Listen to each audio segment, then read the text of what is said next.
ओम नमो भगवते वासुदेवाय। ओम ओम नमो भगवते वासुदेवाय। ओम नमो भगवते वासुदेवाय। नारायणं नमस्कृत्यं नरं चैव नरोत्तमं देवीं सरस्वतीं व्यासं ततो जयमुदीरये। नष्टप्रायेषु भद्रेषु नित्यं भागवत सेवया भगवती उत्तमश्लोकिर्भक्तिर्भवती नैष्टिकी। कृष्णाय वासुदेवाय देवकी नंदनाय च नंदगोपकुमाराय गोविंदाय नमो नमः। जय श्री कृष्ण चैतन्य प्रभु नित्यानंद श्री अद्वैत गदाधर श्रीवासदि गौर भक्तवृंद। हरे कृष्णा कृष्णा कृष्णा हरे हरे, हरे Ram Ram Ram Hare Hare. Dear devotees, doing Bhakti Vaibhava with Mayapur Institute of Higher Education. We are discussing 5th canto of Srimad Bhagavatam. The subject matter is mostly first 14 chapter is the descendant of the eldest son of Swayambhu Manu, Priyavarta. So we started chapter first and we finished up till verses 15, where Brahmaji has appeared at the Bhuloka, that means on the planet Earth, in a forest where Priyavarta Maharaj was doing his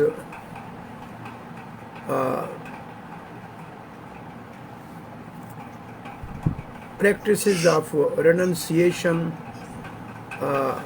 knowledge and devotion under Devrishi Narad, his spiritual master, and where Swayambhu Manu was also there pursuing Priyavarta to come and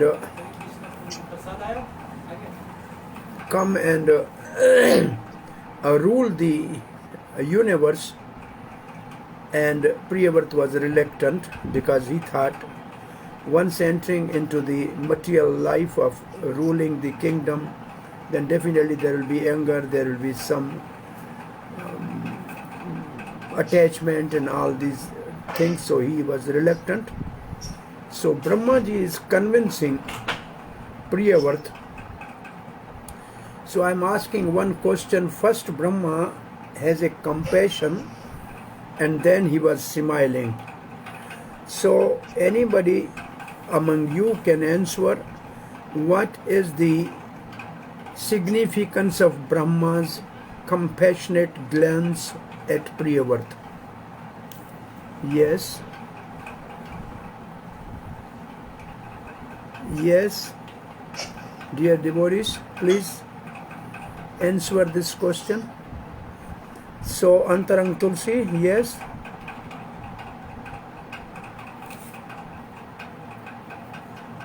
What is the significance of compassionate glance of Lord Brahma at Priyavarta?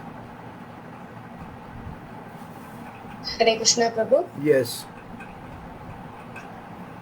Hare Krishna, am I audible? Yes. Please accept my humble obeisances. Brahmaji was compassionate on Priyavrata because he thought that I am going to tell him to enter the material life, and that is kind of an obstacle in the life he's leading now. He's leading a life of bhakti, and this is going to be an obstacle. So may he, in this obstacle also, may his bhakti not stop. So because of that, he was feeling compassionate. I think general answer is okay, but exactly what are the words used in our book and what one single word Srila Prabhupada has used which is most significant? Yes, Parikshat. Kripa Siddhi. Yeah, Kripa Siddhi is a most significant word in this section regarding the compassionate Prabhuji, दृष्टि. Hare Krishna, sir. Prabhuji, आपका आवाज बीच में break हो रहा है. It's not, we are not able to hear continuously. Some words are missing. Yeah, it's full. In that case, I have maybe I should discontinue my video. I don't know. Is now am I audible? You are audible, Prabhuji, but in between the screen is getting frozen and words are, we are missing your words. So Few words. this may be a problem of net. I don't know. Let's see. It's today too many people in Vrindavan, so there may be a strain on the net. Anyway, the words there are his gyan, his renunciation and bhakti is interrupted. There are 3 words as such in the book. So exactly you find out the word in the book that will make your study authentic. General answers are always there, but we need specific when we study Bhakti Shastri. So, and what is the significance of smile? Yes, Shita Rani, your hand is up. Hare Krishna Prabhuji, Dharma Prabhuji, he's smiling because he knows that even though Priyavrat would take to Grihastha life, he's not going to be entangled and he will achieve the goal of human form of life. I think this is the actually more connected to the first question, compassionate glance, rather than the next one. Rather than is smiling is like he is adamant not to rule and I adamant to make him to rule. So this is more like a vinoda or a joking between the grandfather and the grandson. Is it right? Am I right?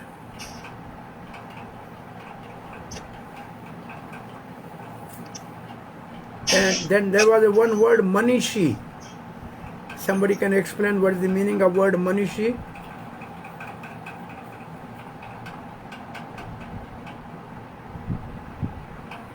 You made all these notes yesterday or not?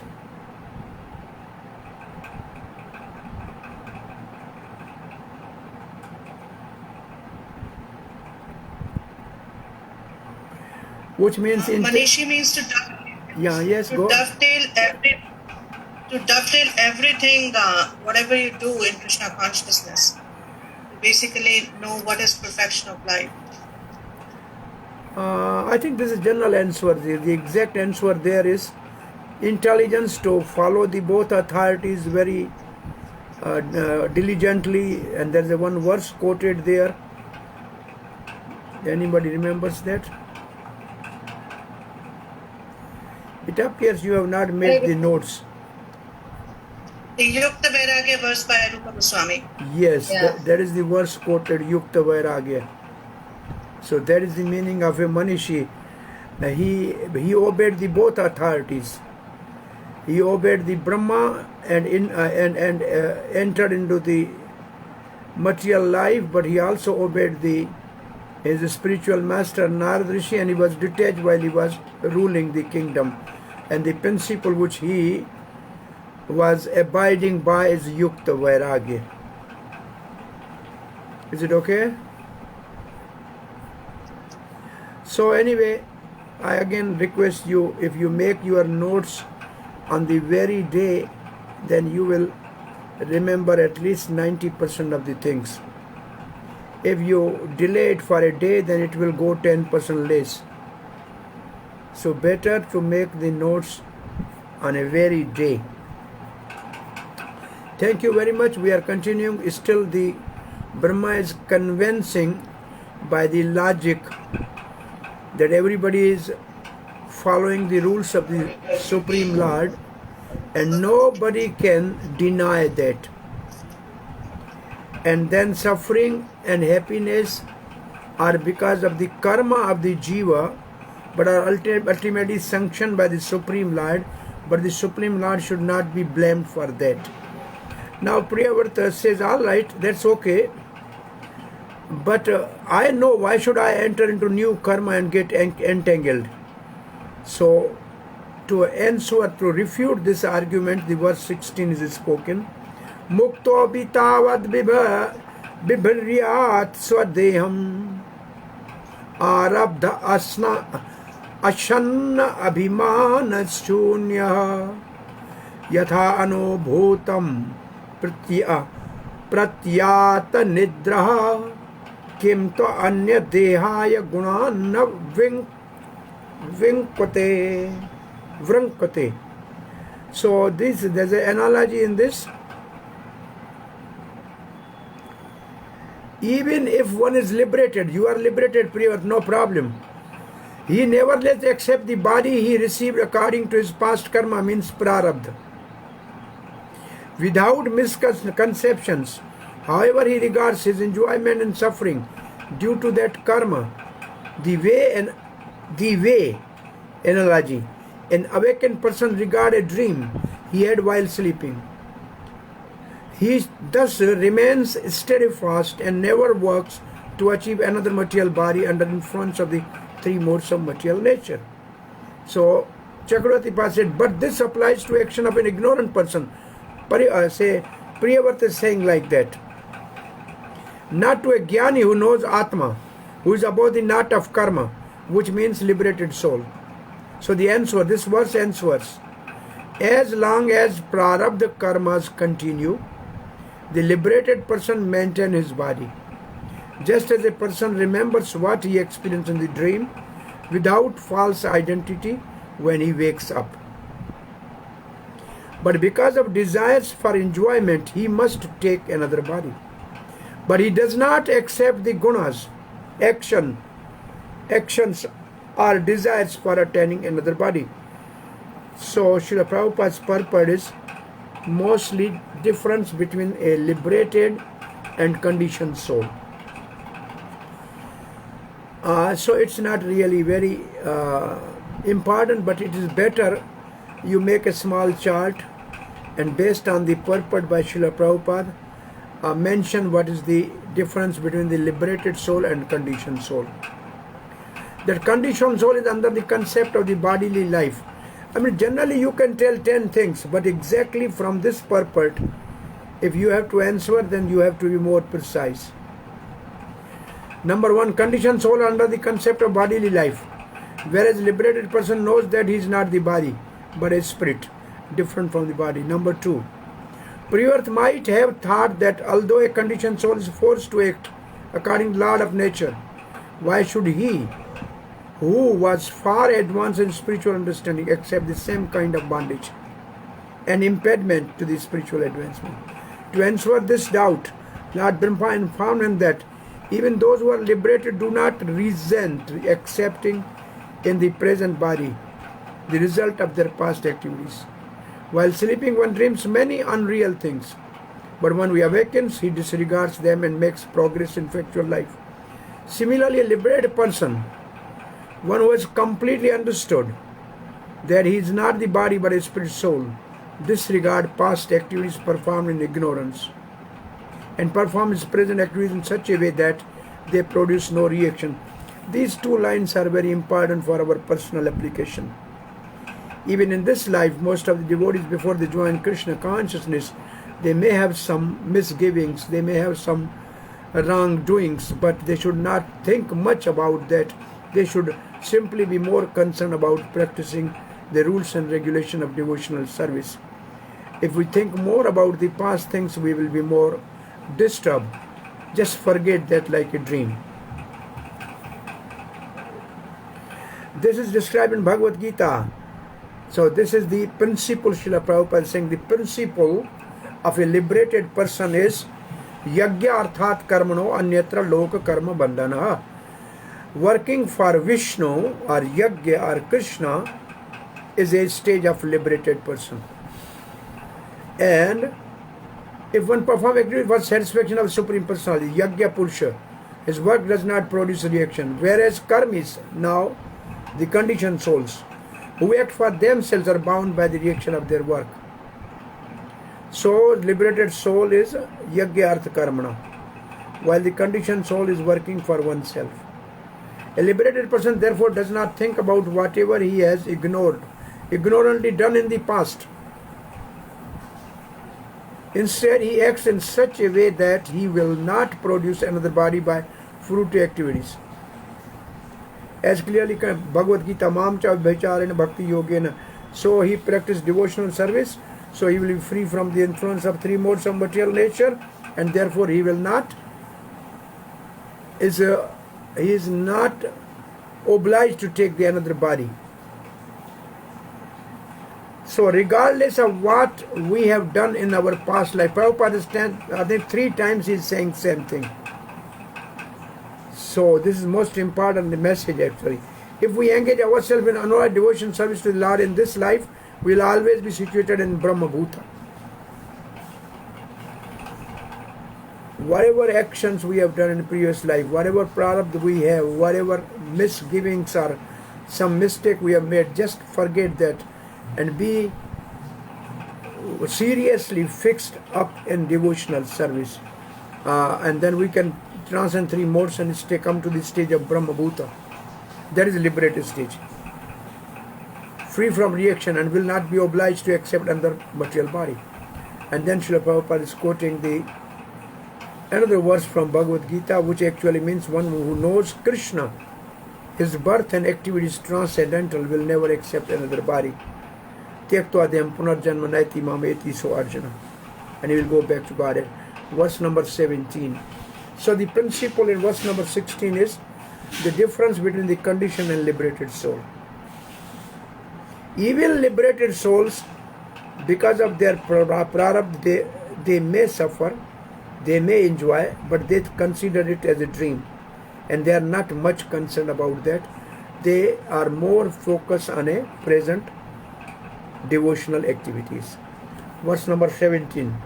Bhayam pramatasya vaneshu api syad yatasa sate sa shata saptanaha jitendriyasyatma ratera buddhasya grashma kimno karoti avadyam. Man may be in a forest, but if his senses are not controlled, then he is entangled. A man may be living in a household, but his senses are controlled, then he is already liberated. This is the concept of this verse. Even if he goes from forest to forest, one who is not self-controlled must always fear material bondage, because he is living with 6 co-wives. 6 co-wives is mind and 5 knowledge-acquiring senses: eyes, ear, nostrils, mouth, and tongue and skin. Even householder life, however, cannot harm a self-satisfied, learned man who has conquered his senses. Though I am dependent on the Lord, if I leave my present position, Priyavrata is saying, in the forest and take up household life, it will be harmful to me. And Narad is saying this verse replies to this worry. Bhayam means sansar. Bhayam means sansar, means repeated birth and death. The 6 enemies are 6 senses who are enemies. For one who has intelligence, who sees there is no difference between the house and the forest. For one who is Atmaram. For one who has controlled his senses. What false such attachment are there? What false such as attachment are there? Now Srila Prabhupada is quoting Narottam Das Thakur. So when I was reading this morning, I felt maybe in this chapter, how many times Srila Prabhupada has quoted Narottam Das Thakur, and with what concept to establish. Maybe you can make a small half-page note. The quote, Srila Prabhupada quoted Narottam Das Thakur at least 4 or 5 places in this first chapter, and establishing some principles which are in Bhagavatam in a simple poetry. So Narottam Das Thakur sang Graheva vane thake aha gauranga bale dhake. Whether one is situated in the forest or at home, if he is engaged in the devotional service of Lord Chaitanya, he is a liberated person. Here this is also repeated. It means Bhagavatam is saying something which Srila Narottam Das Thakur has sung. For one who has not controlled his senses, going to the forest to become a so-called yogi is meaningless. Because his uncontrolled mind and senses are going with him, and he cannot achieve anything even by giving up household life and staying in the forest. For only many mercantile men, now Prabhupada is writing something which he has seen. And what Prabhupada is just a history. Formerly many mercantile men from this up country of the India, it means from Punjab and say other parts of the body of the India, even Rajasthan, other part, mostly Rajasthan, used to go to Bengal, and thus there is a familiar saying, if you go to Bengal, your fortune will go with you.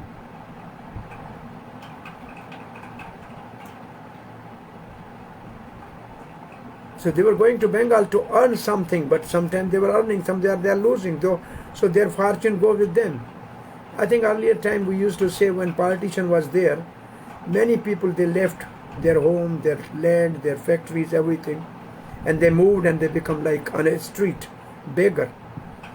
But because their fortune was with them, now they are still again back to a highest standard of life, and they got all the benefit automatically by their endeavor.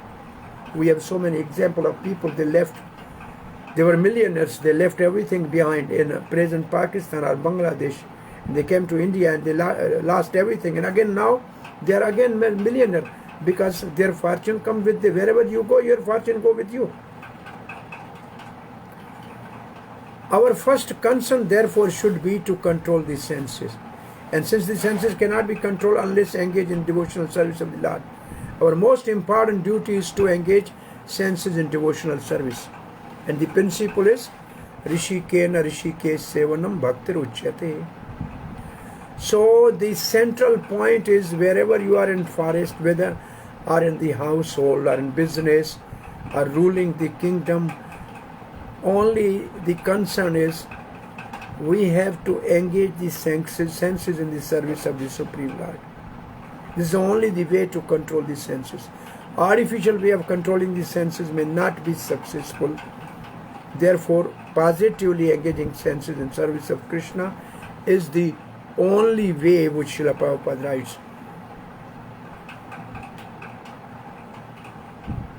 The most important duty is to engage senses in devotional service. So, engagement of purified senses in the service of the Lord. So, why Srila Prabhupada has used the word bhakti means engagement of purified senses in the service of the Lord.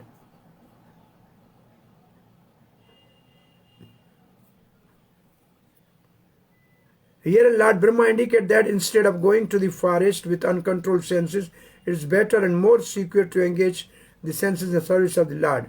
Even household life can do no harm to a self-controlled person.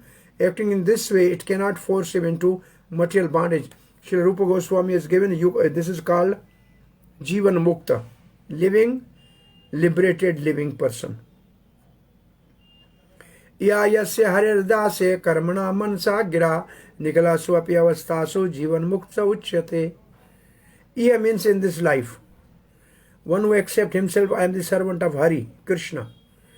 And by his senses, by his mind, by his words, if he is all the time engaged in service of Krishna, he is already liberated. He is living, he is liberated while he is living. It's not that he has to give up his body. And Srila Bhakti Vaibhava Thakur was a responsible officer and a householder, yet his service to the cause of expanding the mission of Chaitanya Mahaprabhu is unique. So we have one good example of Bhakti Vaibhava Thakur. As a householder, he was seventh Goswami. Srila Prabodhan Saraswati Thakur says, Durantarendriya Kala Sarava Patalai Protakhata Danshtrayate. Sense organs are certainly our greatest enemies, and they are therefore compared to the venomous serpents. However, if a venomous serpent is bereft of its poisonous fangs, it is no longer fearful. Similarly, if the senses are engaged in the service of the Lord, there is no need to fear their activities. The devotees in Krishna conscious movement move in this material world, but because the senses are fully engaged in the service of the Lord, they are always aloof from the material world. They are always living in the transcendental position. So, this verse is something like,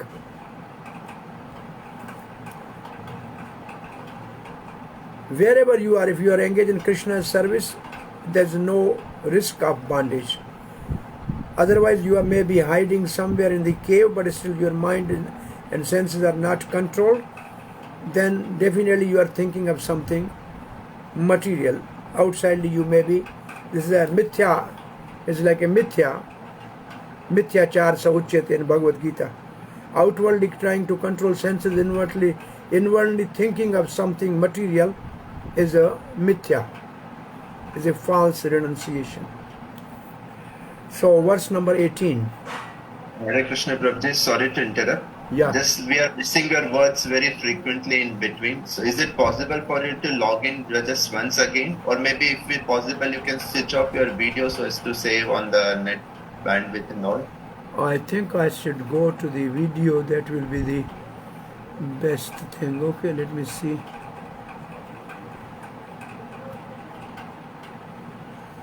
Okay, let's see. Any question? Hare, Yes? Hare Krishna. Yes? Prabhuji, Hare Krishna. Yes? Your voice is very low, Prabhuji. I have to hear. Can you raise your volume, please? I think the volume is full in a computer. Oh, I see. Okay. Hare Krishna. Prabhuji Dandavat Pranam. For me, voice is also clear and sound is also okay, volume is also okay. Me and my Prabhuji also hearing. It's okay. Anyway, I have turned off my video, that's it. Yes, Prabhuji, this should be good now, I guess. Ya Shat Saptanan Vijikshamano. Shat Saptanan means 6 enemies. Who are the 6 enemies? 6 enemies are mind and 5 senses. So one who is situated in household life and who systematically conquers mind and 5 sense organ is like a king in his fortress who conquers his powerful enemies. After one has been trained in household life and his lusty desires have decreased, he can move anywhere without danger. So Chakravarti Pad writes, there are 3 types of people in this world. And in the next purport, Srila Prabhupada will write 4 types. There are 3 types of people in this world. Those without sense control, general people. Those who with sense control, liberated person. And those who desire to control the senses. There is no fault if the first 2 types enter household life. And there is a praise for the person in the household life who desire to conquer the senses. Desiring to conquer the senses after first situating himself in household life, one should endeavor to control them by restricting them. Because an intelligent person taking shelter of the fort can conquer strong enemies.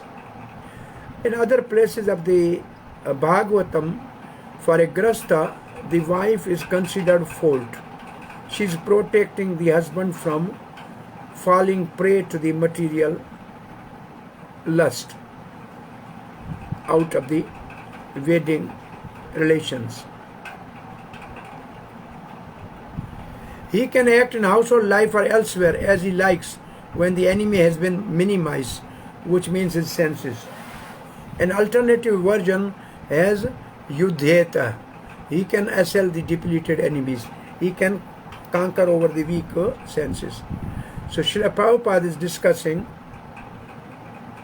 the Vedic system of 4 Varna and 4 ashram is very scientific.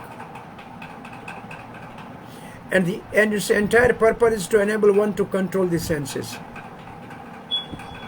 Before entering household life, Grastha ashram, students fully trained in becoming Jitendriya, a conqueror of the senses as a brahmachari. Such a mature student is allowed to become a householder. And because he was first trained in the conquering his senses, he retired from household life and became one person as soon as the strong waves of youthful life are past. And he reaches the verge of the old age at the 50 years or slightly more. Prabhupada is giving concession. Then after being further trained, he accepts sannyas, which in Kali Yuga is not really mandatory. He is then a fully learned and renounced person who can move anywhere and everywhere without fear of being captivated by material desires. The senses are considered very powerful enemies. As a king in a strong fortress can conquer powerful enemies, so a householder in the Grastha ashram, household life, can conquer the lusty desire of youth and be very secure when he takes one past and sannyas. The last verse is spoken by Brahma to convince Priyavrat. Tam tva abhajja nabha angrihi saroja kosha. This first line is the most important, and most of the purport is focus on this one line. Tvam tva, you therefore. This tva means you are not among the three type of people.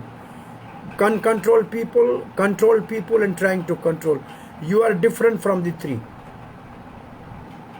What you should do? Tvam tu. Tu means forget those three. You are different. Abhaja means lotus.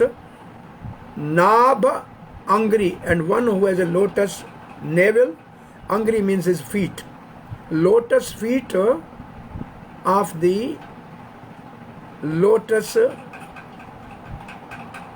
let's say, you meditate on the lotus feet of the Supreme Lord who has a lotus umbilical region.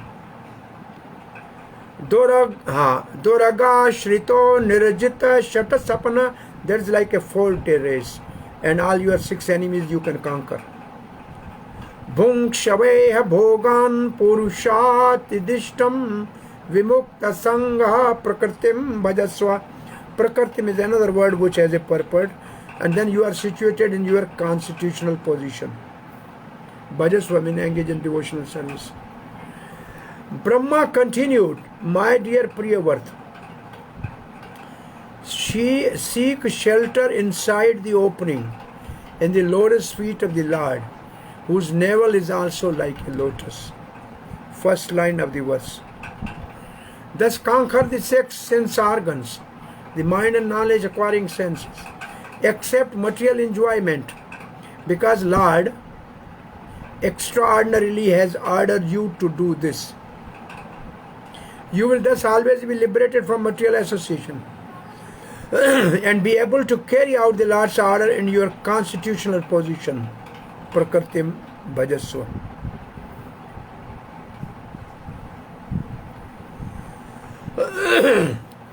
But you are not among these 3 type of persons. Tu means indicate difference.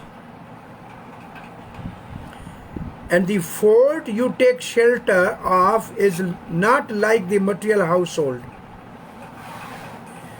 Your shelter is lotus feet of the Lord. So actually Prabhupada will call all these 3 like karmis, jnanis and yogis, and the 4th as a devotee, and in this purport. Your shelter is the lotus feet of the Lord. You are not like others who have controlled the senses, because you have given up enmity with the senses, which you have conquered. Your 6 senses are the best friends, since they are attached to the beauty of the Lord. Enjoy the objects given especially by your master, which means Lord. Enjoyment arising from karma is cause of bondage, but not enjoyment given by the Lord. So Lord also give appearances to the devotees, but that is not going to result in bondage. Lord gave all opulence to Sudama Brahman, but he was never entangled. Krishna gave all opulence to Srila Prabhupada. And he has a Rolls and Rice cars, he has helicopter travel, he has highest respect all over the world, but he was never entangled. So there's enjoyment. One enjoyment for the people is by karma, and that is cause of bondage. The other enjoyment is by Supreme Lord's desire. That is only giving facility for him to preach, and that is not going to keep him bound. Then later hand over the kingdom. Then later you enjoy this because Lord has given you. Then you hand over the kingdom to your son. Go to the forest. It means you marry also. And remain there worshipping the Lord, Prakritim. Srila Prabhupada says there are three kinds of men within the material world. Those who are trying to enjoy the senses, it means not control senses. To the most they are called karmis. So first category is karmis. Above them are jnanis who try to conquer the urges of the senses, and above them are the yogis who have already conquered the senses. So these are the three types which Chakravarti Pada has given earlier. Prabhupada has put them as karmi, jnani and yogi. According to the Prabhupada's language, the first is karmi, second is yogi, third is jnani, which is in the Chakravarti Pad's purport. None of them, however, are situated in transcendental position. Only devotees belong to none of the above mentioned groups. So you are in a fourth group. Are transcendental experiment Bhagavad Gita, Mamcha, Bhaktar and Bhakti Yogena. So devotion is beyond three modes of material nature. Lord Brahma here and advised Priyavrata to remain transcendent in fortress, not of family life, but of the lotus feet of Lord. Abhajja Nabhangri Saroj. When a bumblebee enters the opening of lotus flower and drinks its honey, it is fully protected by the petals of the lotus. The bee is undisturbed by the sunshine and other external influences. This Prabhupada is giving more analogy. Similarly, one who always seeks shelter at the lotus feet of personality of God is protected from all dangers. It is therefore said in Srimad Bhagavatam, Samashhritaye padapalva palvam mahata padam punya yasho murareha bhavam abadhi vatsa padam param padam padam padam yadavi padam natesham. The prayer of Brahmaji to Lord Sri Krishna. For one who has taken shelter of lotus feet of the Lord, everything becomes easier. Indeed, even crossing the great ocean of nations is exactly like crossing the hoof prints created by a calf. For such a devotee, there is no question of remaining in a place where every step is dangerous. Our actual duty is to carry out the supreme order of the personality of Godhead. If we are fixed in our determination to carry out the supreme order of the Lord, we are always secure regardless of where we are situated, whether in the hell or in heaven. Here in the word Prakritim Bhajasva are very significant. Prakriti refers to one's constitutional position. Even living entities every living entity has constitutional position of being an eternal servant of God. Therefore, Lord Brahma advised Priyavrata, be situated in your original position as an eternal servant of the Lord. If you carry out His orders, you will never fall even in the midst of material enjoyment. Material enjoyment achieved by dint of one's fruitive activities differ from material enjoyment given by Supreme Personality of Godhead. A devotee sometimes appears to be in very opulent position, but he accepts that position to follow the order of the Supreme Personality of Godhead. Therefore, a devotee is never affected by material influences. The devotee in the Krishna conscious movement are preaching all over the world in accordance with the order of Sri Chaitanya Mahaprabhu. They have to meet many karmis, but by mercy of Chaitanya Mahaprabhu, they are unaffected by material influences. He has blessed them as described in the Chaitanya Charitamrita. Kabhu na badhibe tumhara vishya taranga, punarapi ei thai pabe mora sanga. A sincere devotee who engages in the service of the Sri Chaitanya Mahaprabhu by preaching his cult all over the world will never be affected by Vishya Tarang, material influences. On the contrary, in due course of time, he will return to the shelter of Lotus feet of Lord Chaitanya Mahaprabhu and will thus have perpetual association with him. So we have finished this section, the third section actually, Brahma convincing Priyavrata to rule. So the last verse, the most important thing is, devotion is the definite protection of a person wherever he is situated. But the devotion in a present age, ordered by to carry out the order of Chaitanya Mahaprabhu, Prabhupada is focusing. Krishna's order is the outstanding order in Bhagavad Gita. Wherever you go, preach this message of Bhagavad Gita. And Chaitanya Mahaprabhu has a very same order, Jare Dekho Tare Kaho Krishna Upadesh, which means Bhagavad Gita. So anybody who is engaged in preaching the message of Krishna under the direct order of Chaitanya Mahaprabhu and under the direct order of the spiritual master and parampara is always securely protected, and even if he has opulences given by the mercy of the Lord, all those opulences will be useful for his preaching but are never cause of his entanglement. Any question or comment till now? We are going to the next section. Sukdev Goswami is speaking something about Priyavrata, reaction of Priyavrata to the convincing of Brahmaji. Anybody has any question or comment?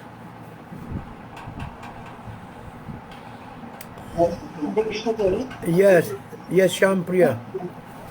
Prabhuji, how do we understand that the opulences are given by the Lord, or is it because of one's karma? How can we know this? If somebody is using the opulence in service of Krishna, then it is given by Krishna. If somebody is using for his personal sense gratification, then it is given by karma. The way he is using opulence will determine whether they are given by Krishna or given by his karma. By his karma, Sudama was poor. But by the blessing of Chaitanya, by the blessing of Sri Krishna, he has the opulences. So he used those opulence for the service, for propagating the greatness of Krishna. Prabhupada has all the opulences. He left from India without penny, with a donation ticket, but then he has so much opulence all over, but he never used it. He said, Prabhupada said, Krishna is giving me unlimited. No, why? Because I am not using a penny for my personal sense gratification. So the opulence given by Krishna are always used for preaching purpose, not for personal aggrandizement or sense gratification. Yudhishthira Maharaj was given opulence of ruling the Hastinapur, given by Krishna. So and he used it only as long as Krishna was there. Once Krishna left, he just left that kingdom. He was not attached to that opulence. He was only attached to the service of Krishna.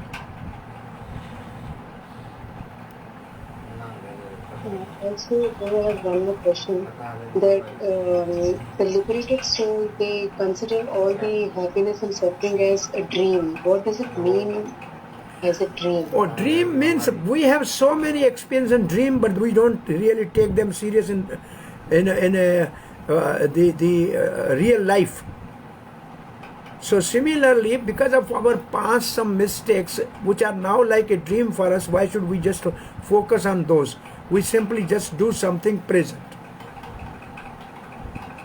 So we should forget it like a dream.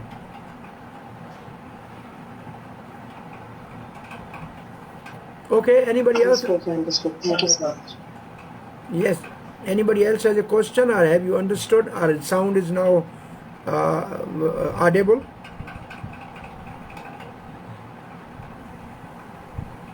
Shall we continue further? Okay. We are going to verse number 20. Shukovacha. Iti sambhito mahabhagavato bhagavatasa tribhuvan guroho anusasanam atmano लघुतया वन्तः श्रोधरो बाणम् इति सबहो मानम उवाह. So Sukdev Goswami continued, after thus being fully instructed by Lord Brahma. Who is Lord Brahma? Who is the spiritual master of three worlds? Priyavarth, his own position being inferior, he understood that I am his grandson. My position is inferior. Offered obeisances, accepted the order, and carried it out with great respect. So Priyavarth considered himself inferior since he was the great grandson of Brahma. Srila Prabhupada's purport. Sri Priyavarta was the grandson of Brahma, Lord Brahma. Therefore, according to the social etiquette, his position was inferior. It is the duty of the inferior to carry out the order of the superior with great respect. Priyavarth means one whose woes are very dear to him. So his vow of renunciation under Narad's instruction was very dear to him. Priyavarth is described as a Mahabhagavat, a great devotee. The duty of the great devotee is to carry out the order of the spiritual master, or the spiritual master of the spiritual master in Parampara system. So Brahma is the spiritual master of spiritual masters, as described in Bhagavad Gita, Evam Parampara Praptam.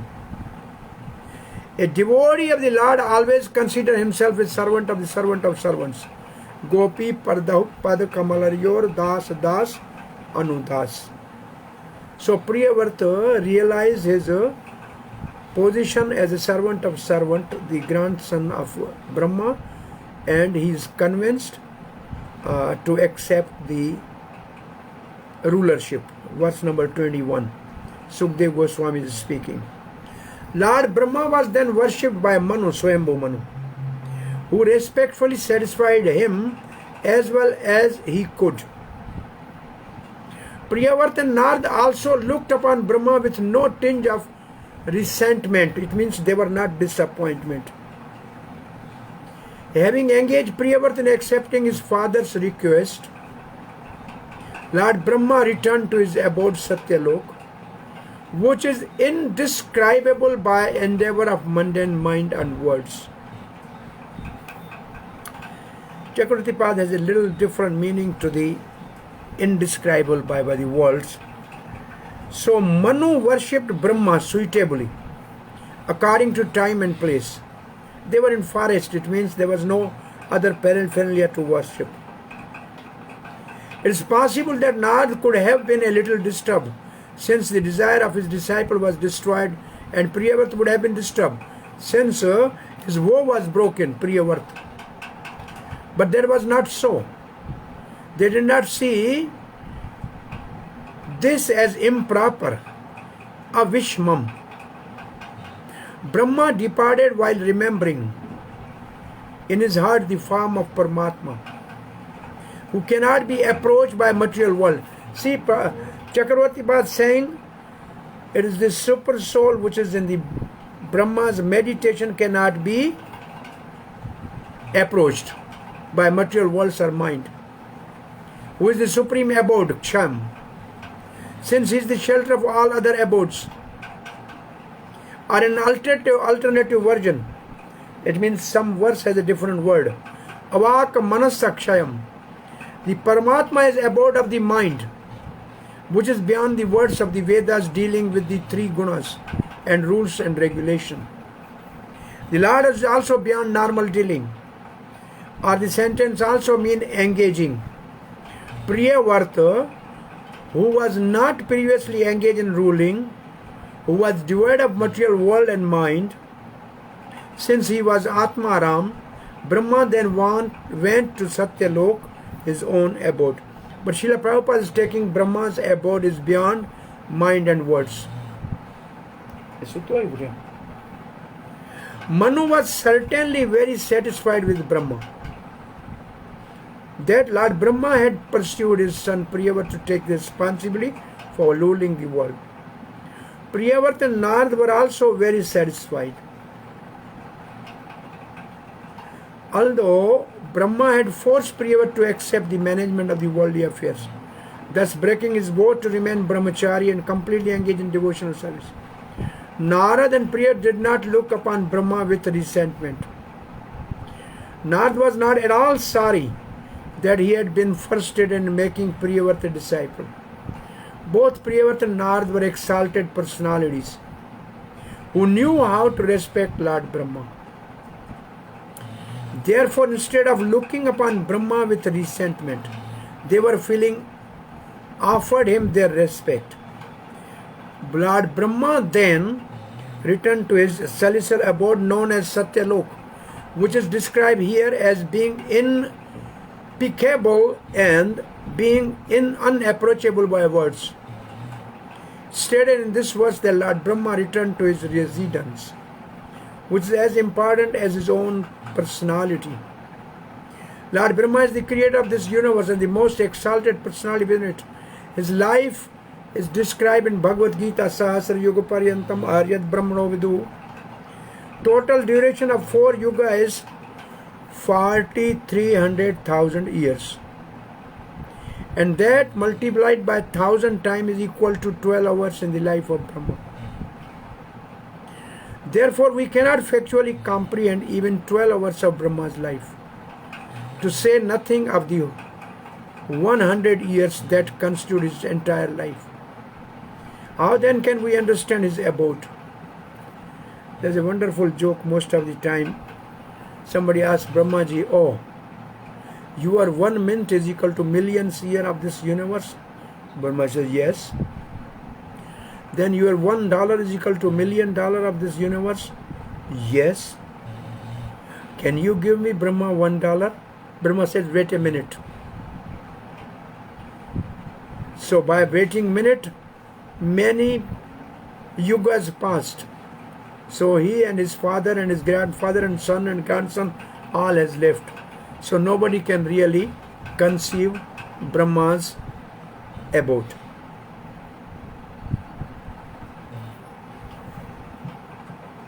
So Avan Manas Gochara is beyond description. Satyaloka is situated next to Brahmalok or Brahma effulgence. It is almost as good as Vaikuntha Lok. Lord Brahma's abode is practically indescribable from our present status. Therefore, it has been described Avan Manasa Gochara, or beyond the description of our words and imagination. Srimad Bhagavatam 2.2, 26-27 described the abode of Brahma. Yadavai praradhyam yatto parmeshkyam na yatra shoka na jara na mrityo na arter na chau vidvega. In Satyalok, where one can remain situated for many millions and billions of years, there is no lamentation, nor is there old age, death, anxiety, or influence of enemies. Verse 22. Swayambhu Manu, with the assistance of Brahma, thus fulfilled his desires. With the permission of great sage Narad, this is most important, he delivered to his son the governmental responsibilities for maintaining and protecting all planets of the universe. Srila Prabhupada has taken all planets. He thus achieved relief from most dangerous, poisonous ocean of material desires. So, accomplishing his desire through Brahma, Manu establishes sun for maintaining proper conduct on earth. He becomes disinterested in the desiring to enjoy the ocean of poison in the form of disturbing sense objects. Srila Prabhupada's purport. Swayambhu Manu was practically hopeless because such a great personality as Narad was instructing his son, Priyavrata, not to accept household life.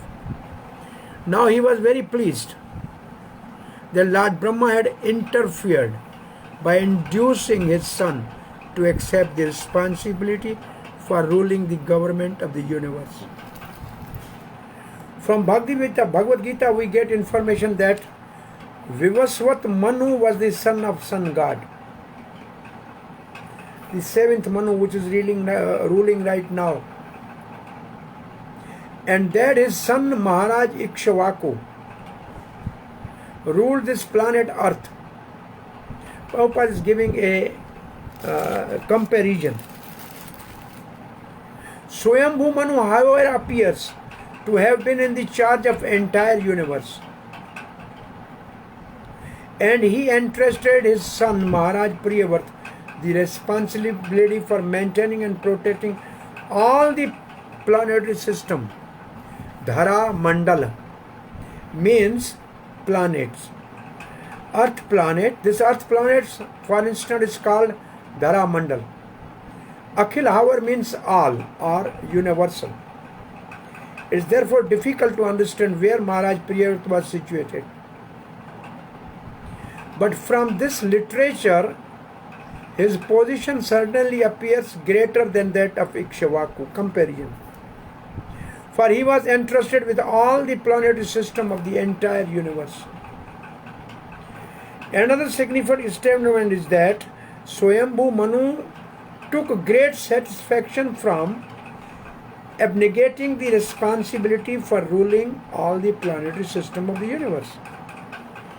At present, Prabhupada is comparing now Swayambhu Manu's retirement with present politicians. At present, politicians are very eager to take charge of the government, and they engage their men in canvassing from door to get votes to win the post of president or a similar exalted office.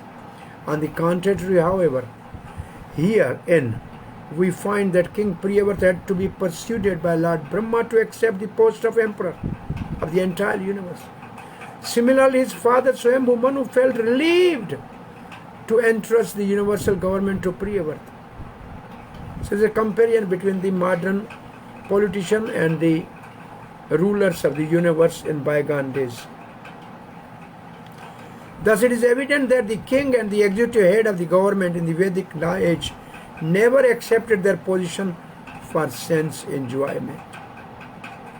Such exalted kings, who were known as Raj Rishis, ruled only to maintain and protect the kingdom for the welfare of the citizens.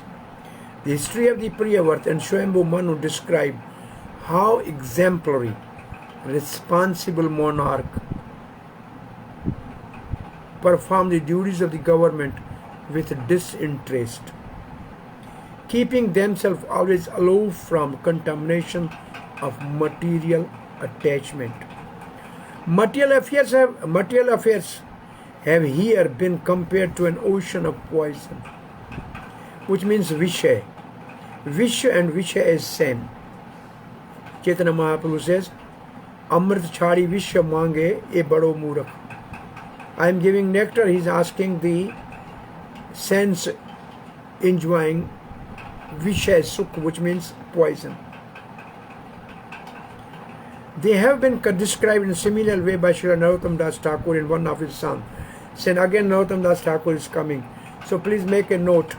How many times Srila Prabhupada has quoted Narottam Das Thakur, and to establish which philosophical point. Sansara vishanale Devane vashiya jale, din and night, day and night, hiya jale, my heart is burning.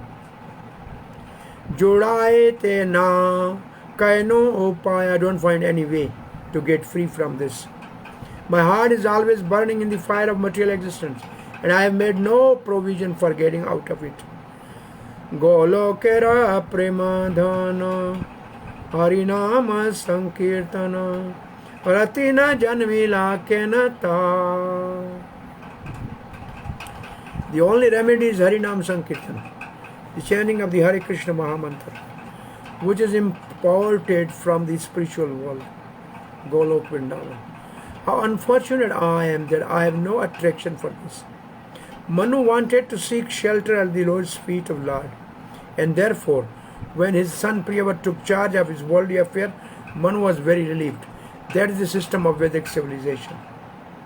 At the end of life, one must free himself from worldly affairs and completely engage in the service of the Lord. The word, this is another word Prabhupada is taking. Sura Rishi means Narad. Vara Anumatena is significant. Vara Anumatena means by getting his approval. Manu entrusted the government to his son with the permission of great saint Narad. Anumatena, Anumat. Var Anumatena. Suresh Var means Narad. Anumatena means by his consent or permission. This is practically mentioned because although Narad wanted Priyavrat to become free from all material affairs, when Priyavrat took charge of the universe by the request of Brahma and Manu, Narad was also very pleased. Verse 23. Following the order of Supreme Personality of Godhead, Maharaj Priyavrat fully engaged in one's worldly affair. This is the answer to the first question of Parikshit Maharaj. Yesterday we discussed. Yet he always thought of the lotus feet of Lord because Brahma told him, this is your shelter, this is your fortress, which are the cause of liberation from all material attachment. Although Priyavrat was completely freed from all material contamination, he ruled the material world just to honor the order of his superiors. This is the answer to the first question of Maharaj Parikshit. This verse answers the question posed in the first verse. How did Priyavrat enjoy household life? Iti hava means thus. He meditated on lotus feet of Lord, who had clear power to destroy the bondage of the whole world. Priyavrat burned up all impurities in heart. Parirandhita kshayaya ashaya. Though he was most pure, avadhata, he increased his respect by following the order of Brahma. So though he was already pure, but by following order he became more glorious. Srila Prabhupada's purport. The word Man Vardhano Mahatan. Man Vardhano Mahatan, just to show honor to superior, are very significant. Although Maharaj Priyavrat was already liberated person and had no attraction for material things, he engaged himself fully in governmental affairs just to show respect to Lord Brahma. Arjuna acted in the same way. Another example. He had no desire to participate in political affairs or fighting at Kurukshetra. But when ordered to do so by Supreme Lord Krishna, he executed those duties very nicely. One who always thinks of lotus feet of Lord is certainly above all the contamination of material world. As stated in Bhagavad Gita, Yoginam api sarvesham madgate antratma shraddhavanyo bhajate mam same yuktatmo mataha. Topmost yogi is one who always render devotional service to the Lord. Maharaj Priyavrata therefore was liberated person and was among the highest of yogis. Yet superficially he became the emperor of the universe in accordance with the order of Lord Brahma. Showing respect to his superior in this way was another of his extraordinary qualifications. It's in Srimad Bhagavatam. This is the very nice verse. Narayan paraha sarve na kutaschan bibhayati swaraga apvarga narakaeshva api tulya artha darshana. A devotee who is actually advanced is not afraid of anything, provided he has the opportunity to execute the order of the Supreme Personality of Godhead. This is the proper explanation of why Priyavrata engaged in worldly affairs, although he was a liberated person. So there is no actually meaning given of the verse by Srila Prabhupada. He simply paraphrased the verse. Narayan para sarve, those who are taking shelter of Narayan. Na kutashan bibhyate, they are not afraid at any moment. Swarga, they may be in heaven. Upwarg, they may be liberated. Narkeshu, they may be in hell. For them, everything is same, because their only aim is to serve the Lord.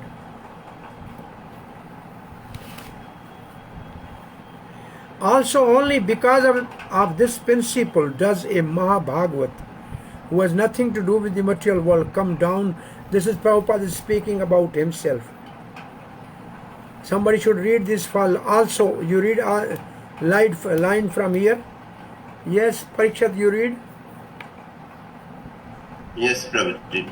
Also, only because of this principle does a Mahabhagavat, who has nothing to do with the material world, come down to the second platform of devotional service to preach the glories of the Lord all over the world. So what is the meaning of second platform? Madhyam Adhikari. Yes. So From Uttam Adhikari, he comes down to the platform of Madhyam Adhikari. just for preaching purpose. Yes. So this actually, when Prabhupada is writing, actually is writing something about himself.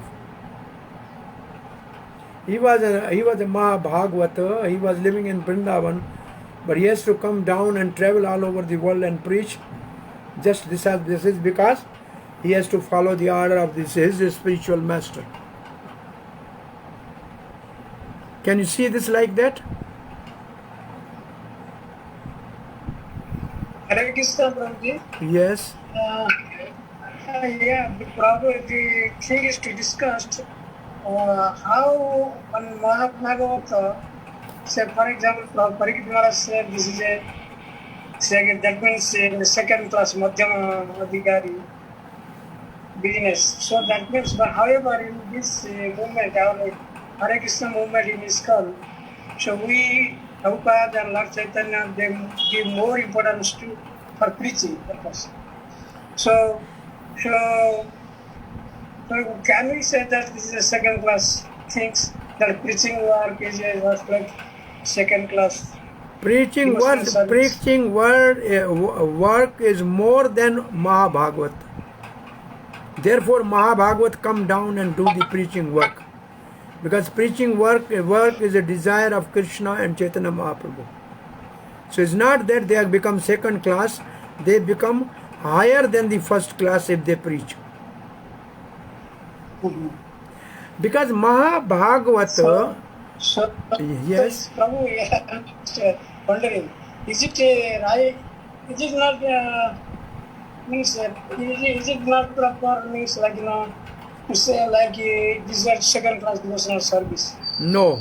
Is it right? Like that? No.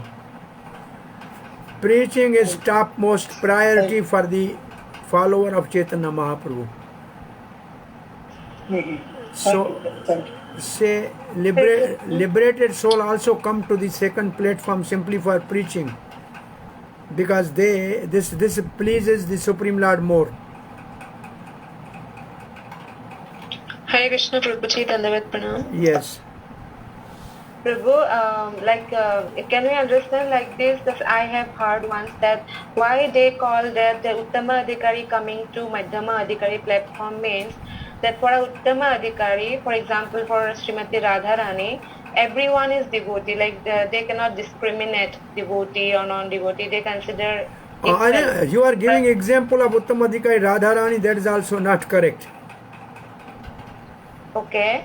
But Radharani is not comes to Uttamadhikari. She is the shelter of all Uttamadhikaris. Yeah.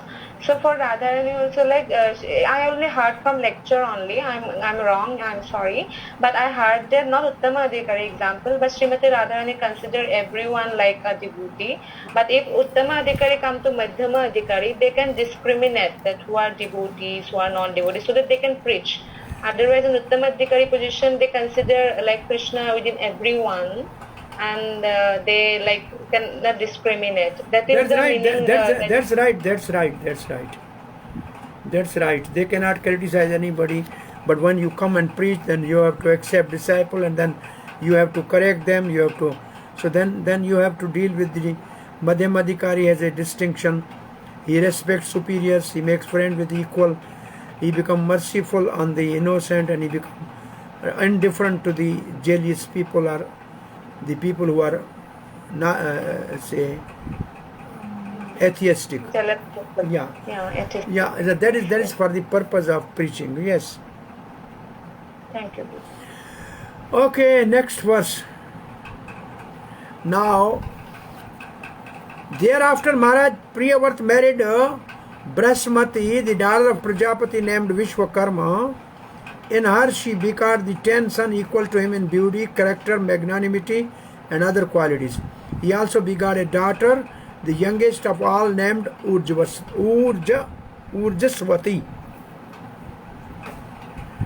He produced sons who were abundant in conduct and quality. Prabhupada writes, Maharaj Priyavrata not only carried out the order of Lord Brahma by accepting duties of government. Prabhupada has a very fine purport in this to this verse. Very practical things. But also married Brahmati, the daughter of Vishwakarma, one of the Prajapati. Since Maharaj Priyavrata was fully trained in transcendental knowledge, he could have returned home and conducted the business of government as a brahmachari. Instead, however, when he returned to household life, he accepted a wife also. The principle is that when one becomes a grasta, he must live perfectly in that order, which means he must live peacefully with a wife and children. When Chaitanya Mahaprabhu's first wife died, his mother requested him to marry for a second time. He was 20 years old and was going to take sannyas at the age of 24. Yet, by the request of his mother, he married. Now, principle. As long as I am in household life, he told his mother, I must have a wife. For household life, does not mean anything in a house. Real household life means living in a house with wife. So ghara, Hindi ghara, in which one lives is called grahastha. Grahastha means one who has a wife. 3 words in this verse are very significant. Oha vava. These words are used to express wonder. Priyavrata Maharaj had taken a vow of renunciation, but accepting a wife and begetting children have nothing to do with the path of renunciation. These are activities on the path of enjoyment. It was a source of great wonder. Therefore, that Priyavrata Maharaj also had followed the path of renunciation, had now accepted the path of enjoyment. Sometimes Prabhupada is comparing now his own activities as a sannyasi. Sometimes we are criticized because, although I am a sannyasi, I have taken part in the marriage ceremonies of my disciples.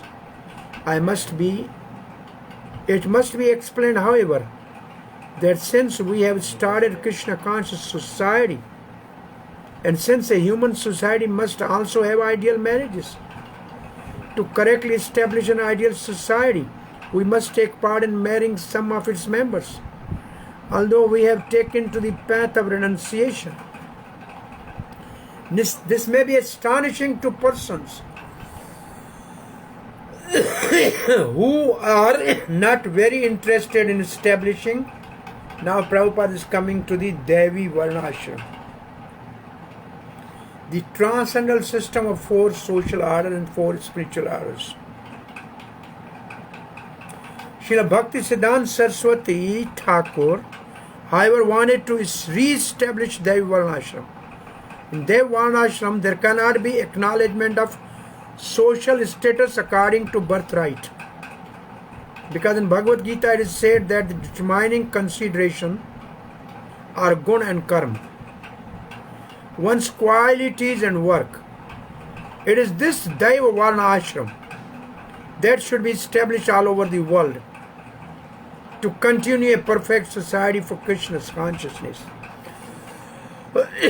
This may be astonishing to foolish critic, but is one of the functions of a Krishna conscious society. So still more detail of his household is in next purport.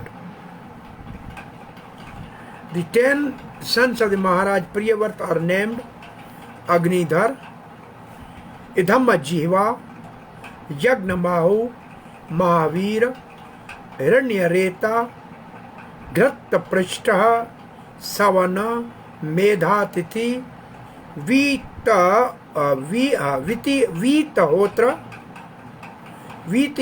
and Kavi. These are also names of Agni, the fire god.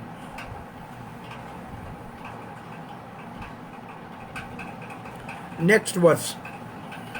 3 among them, the 10, namely Kavi, Mahavir and Savan, lived in complete celibacy, thus trained in brahmachari life from the beginning of childhood. They were very conversant with the highest perfection, known as Paramhansa Ashram. So, Srila Prabhupada's purport is on Paramhansa Ashram or Sannyas. Prabhupada writes word Urdhva Reta in this verse is very significant. Urdhva means upward and Reta means semen or generating energy. Urdhva Reta refer to one who can control sex life and who, instead of wasting semen by discharging it, can use this most important substance accumulated in the body to enrich the brain. One who can completely control sex life is able to work wonderfully with his brain, especially in remembering. Now Prabhupada saying brahmachari used to remember whatever they are hearing from Guru once. There was no need of books in the bygone days. Another significant word is Arbha Bhavat, which means from very childhood. Another major meaning is from beginning very affectionate to children. In other words, Paramahansa's life is dedicated for the benefit of others. Just as father sacrificed many things out of affection for his son, great saintly person sacrifice all kinds of bodily comfort for the benefit of human society. In this connection, there is a verse concerning 6 Goswami. Tyaktva tornamasesha mandalapati shrinam sada tuchchavat bhutvadina ganesha kao karunaya kopina kantashrito. Because of their compassion for the poor fallen soul, the 6 Goswami gave up their exalted position as minister and took woe as mendicants, thus minimizing their bodily wants. As far as possible, they each accepted only a loincloth and a begging bowl. Thus they remained in Vrindavan to execute the order of Chaitanya Mahaprabhu by compiling and publishing various Vaishnava literature. Verse 27. Thus situated in renounced order from the beginning of their lives, all 3 of them completely control the activities of their senses and thus become great saints. They concentrate their mind always upon lotus feet of Supreme Personality of Godhead, who is the resting place of all the totality of living entities, and who is therefore celebrated as Vasudeva. Lord Vasudeva is the only shelter of those who are actually afraid of material existence. By constantly thinking of his lotus feet, these three sons of Maharaj Priyavrata become advanced in pure devotional service. By the prowess of their devotional service, they could directly perceive the Supreme Personality of Godhead, who is situated in everyone's heart as Super Soul, and realize that there was qualitatively no difference between themselves and him. Srila Prabhupada, Paramahansa stage is the topmost position in renounce order of life. In sannyas renounce order, there are 4 stages. Somebody can read the 4 stages of sannyas? Yes? The Paramahamsa stage is the topmost position in the renounced life. In sannyasa, the renounced order, there are 4 stages: Kutichaka, Bahudaka, Parivrajaka and Paramahamsa. According to the Vedic system, when one accepts the renounced order, he stays outside his village in a cottage, and his necessities, especially his food, are supplied from home. This is called the Kutichaka stage. When a sannyasi advances further, he no longer accepts anything from home. Instead, he collects his necessities, especially his food, from many places. This system is called Madhukari, which literally means the profession of the bumblebees. As bumblebees collect honey from many flowers, a little from each, so a sannyasi should beg from door to door, but not accept very much food. I think it has gone so very much food from any particular house. He should collect a little bit from every house. This is called the Bahudaka stage. When a sannyasi is still more experienced, he travels all over the world to preach the glories of the Lord Vasudeva. He is then known as Parivrajaka. The sannyasi reaches the Paramahamsa stage when he finishes his preaching work and sits down in one place strictly for the sake of advancing in spiritual life. An actual Paramahamsa is one who completely controls his senses and engages in the unalloyed service of the Lord. Therefore, all three of these sons of Priyavrata, namely Kavi, Mahavira and Savana, were situated in the Paramahamsa stage from the very beginning. Their senses could not disturb them, for their senses were completely engaged in serving the Lord. Therefore, the 3 brothers are described in this verse as Upashama Shilaha. Upashama means completely subdued. Because they completely subdued their senses, they are understood to have been great sages and saints. After subduing their senses, the 3 brothers concentrated their minds upon the lotus feet of Vasudeva, Lord Krishna. As stated in Bhagavad Gita 7.19, Vasudeva Sarvam Iti. The lotus feet of Vasudeva are everything. Lord Vasudeva is the reservoir of all living entities. When this cosmic manifestation is resolved, all living entities enter the supreme body of the Lord, Garbhodakashayi Vishnu, who merges within the body of Mahavishnu. Both of these Vishnu Tattvas are Vasudeva Tattvas. And therefore the great sages Kavi, Mahavira and Savana concentrated always upon the lotus feet of Lord Vasudeva, Krishna. In this way, they could understand that the super soul within the heart is the Supreme Personality of Godhead, and they could recognize their identity with Him. The complete description of this realization is that simply by discharging the unalloyed form of devotional service, one can realize his self completely. The Parama Bhakti Yoga mentioned in this verse means that a living entity, by dint of unalloyed devotional service, has no other interest than the service of the Lord. As described in Bhagavad Gita, Vasudeva Sarvam Iti, by Parama Bhakti Yoga, by elevating oneself to the highest platform of loving service, one can automatically be relieved from the bodily concept of life and see the Supreme Personality of Godhead face to face. As confirmed in the Brahma Samhita, प्रेमाञ्जनचूरित भक्तिविलोचनेन शान्ता सदैव हृदयेषु विलोकयन्ति यं श्यामसुन्दरमचिन्त्यगुणस्वरूपं गोविन्दमादिपुरुषं तमहं भजामि. An advanced devotee who is known as Sat or Saint can always see within his heart the Supreme Personality of Godhead face to face. Krishna, Shyamasundara, expands himself by his plenary portion, and thus a devotee can always see him within his heart. So, three sons of Maharaj Priyarat were to become Maha Paramhansa, and Prabhupada has given the description of Paramhansa. 4 stages of sannyas.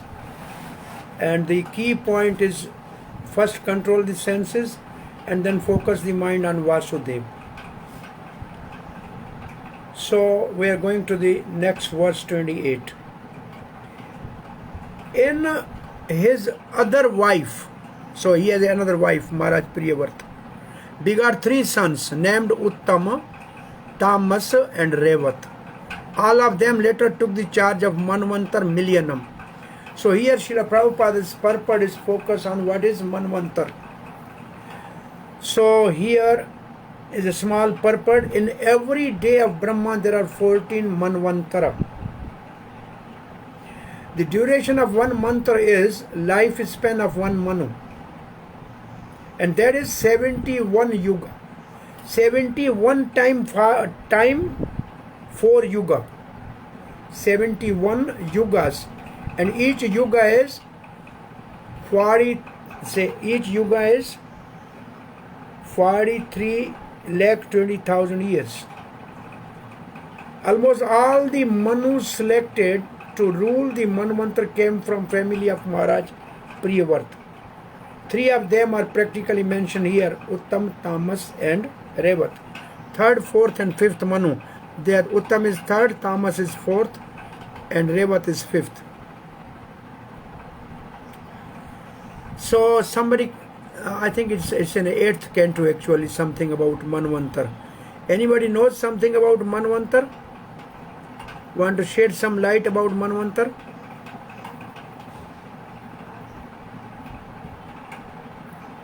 Yes?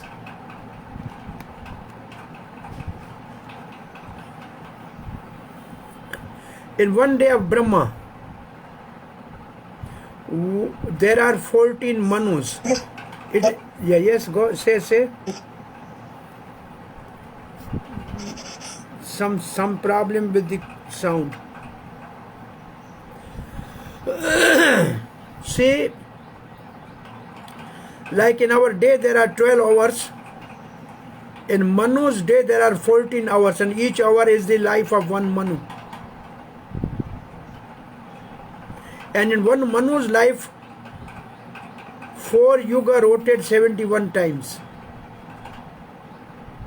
And during one Manu's rule, there is a one incarnation of Supreme Lord is called Manvantar Avatar. And then one person is selected as a Manu.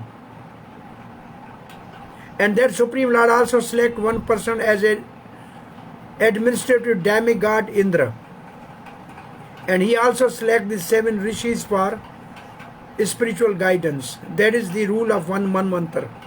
And in 8th canto you will find the name of each Manvantar incarnation, each Manu, and each Indra of that Manvantar, and different 7 sages of that Manvantar. That you will get in 8th canto. Hare Krishna. Now read the translation of verse number 29. Yes, next person. After Gavi, Mahavira and Savana were completely trained in the Paramhamsa stage of life, Maharaj Priyavrata ruled the universe for 11 arbudas of years. When he was determined to fix his arrow upon his bowstring with his 2 powerful arms, all opponents of the regulative principles of religious life would flee from his presence in the fear of unparalleled prowess. He displayed in ruling the universe. He greatly loved his wife Barhismati, and with the increase of days, their exchange of nuptial love also increased. By her feminine behavior, as she dressed herself, walked, got up, smiled, laughed, and glanced about, Queen Barhismati's increased his energy. Thus, although he was a great soul, he appeared lost in the feminine conduct of his wife.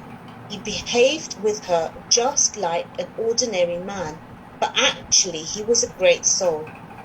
So thank you, Raja Sevika. So now there's a little difference of the two commentator about Arbud. Sridhar Swami says Arbud means 100 million, while Jiva Goswami says Arbud means 10 million. So thus Priyavrata rule is considered 11 crore years in a Indian language. So which means how many Arbud we have just read?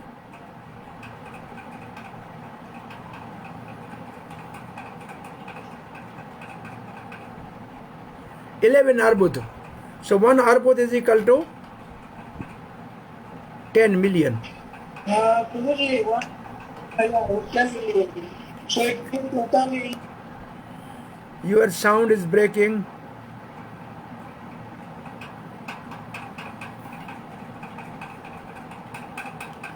I don't hear you. So Srila Prabhupada is taking from this verse a word dharma pratipaksha, which means opponent of religious principle. Which religion?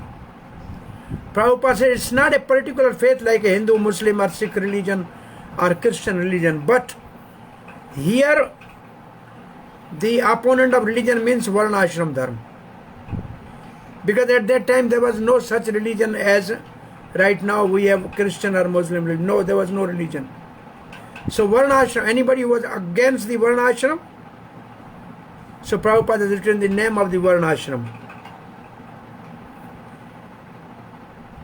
So this is a purport in which Prabhupada has given a very fine thing about Kshatriya need the wife to rule. So somebody can read from here to maintain the proper social order. Please next. In this verse, the word dharma pratipakshaha, opponents of religious principles, refers not to a particular faith, but to varnashrama dharma, the division of society socially and spiritually into 4 varnas, Brahmana, Kshatriya, Vaishya and Sudra, and 4 ashramas, Brahmachari, Grihastha, Vanaprastha and Sannyas, to maintain proper social order and help the citizens gradually progress toward the goal of life, namely spiritual understanding. The principles of Varnashrama Dharma must be accepted. From this verse, Maharaj Priyavrata appears to have been so strict in maintaining this institution. Priyavrata appears to have been so strict in maintaining this institution. You have left the line. And your sound is breaking also. Maharaj Priya appears to have been so strict in maintaining his institution of Varnashram Dharma that anyone neglecting it would immediately flee from his presence as soon as the king warned him by fighting or administration. Light punishment. Administering light punishment. Yes, next. Indeed. Please read. Next person who has a good sound, please read. Okay, Varun. Indeed, Maharaj. Indeed, Maharaja Priyavrata would not have to fight for simply because of his strong determination. They dared not disobey the rules and regulations of Varnashrama Dharma.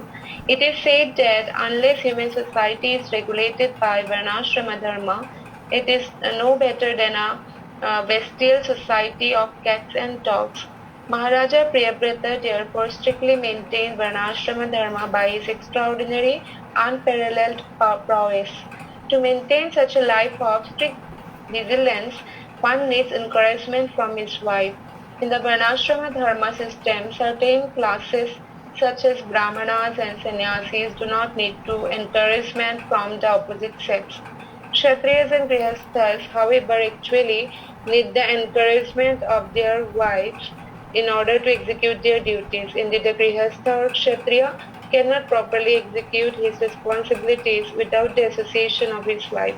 So Chaitanya Mahaprabhu personally admitted that a Grihastha must live with a wife. Kshatriya were even allowed to have many wives to encourage them in discharging the duties of government. The association of a good wife is necessary in the life of karma and political affairs. To execute his duties properly, therefore, Maharaja Priyavrata took advantage of his good wife, Barhismati, who was always very expert in pleasing her great husband by properly dressing herself, smiling, and exhibiting her feminine bodily features.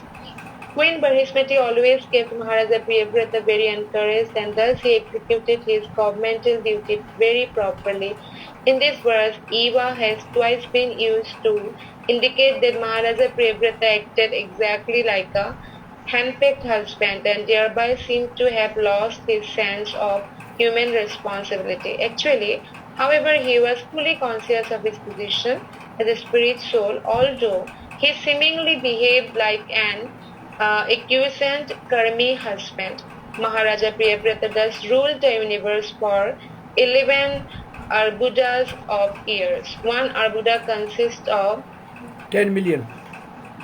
10 million years, and Maharaja Priyavrata ruled the universe for 11 such arbudas. So here is a fine purport actually. The success of a man is dependent upon his wife, half something like that. So Prabhupada is taking the fine sentiments of the rulership, particularly Kshatriya and Vaishya, they need the encouragement from wife, but Brahman and Sannyasi don't need. So this is the one of the reasons why Parikshit, while ruling, he married. Verse number 30. While so excellently ruling the universe, King Priyavrata once become dissatisfied with the. Now this is the extraordinary power of King Priyavrata to conquer the time. While so excellently ruling the universe, King Priyavrata once became dissatisfied with the circumambulation of the most powerful sun god, encircling Sumeru hill on his chariot. The sun god eliminated all the surrounding planetary system. However, when the sun is on the northern side of the hill, the south receives less light. And when sun is on the south, the north receives less light. King Priyavrata disliked this situation and therefore decided to make daylight in part of the universe where there was night.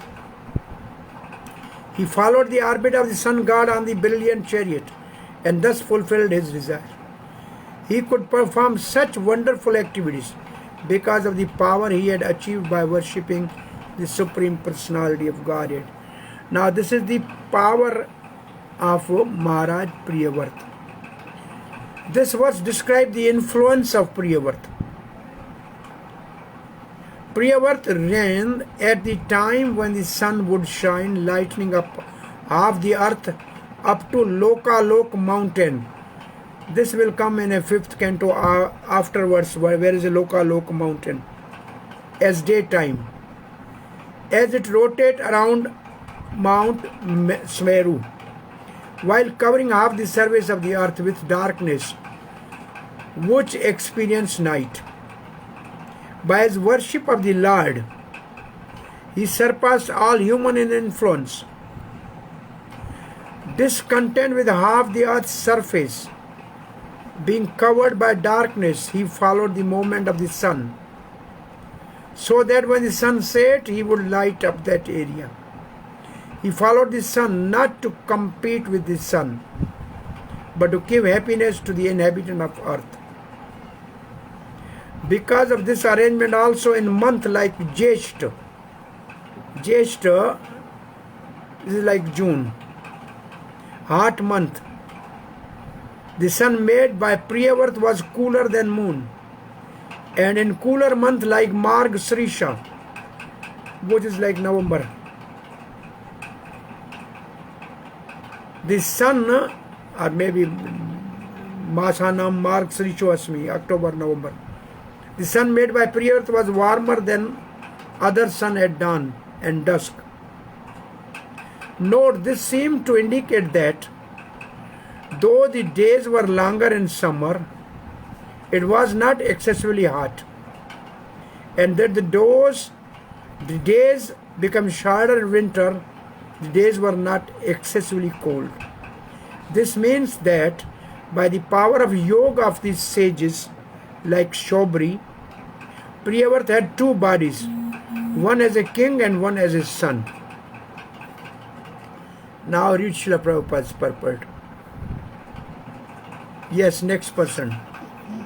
There is a Bengali saying which describes that someone is so powerful that he can make the night day and the day night. That saying is current because of the prowess of Priyavrata.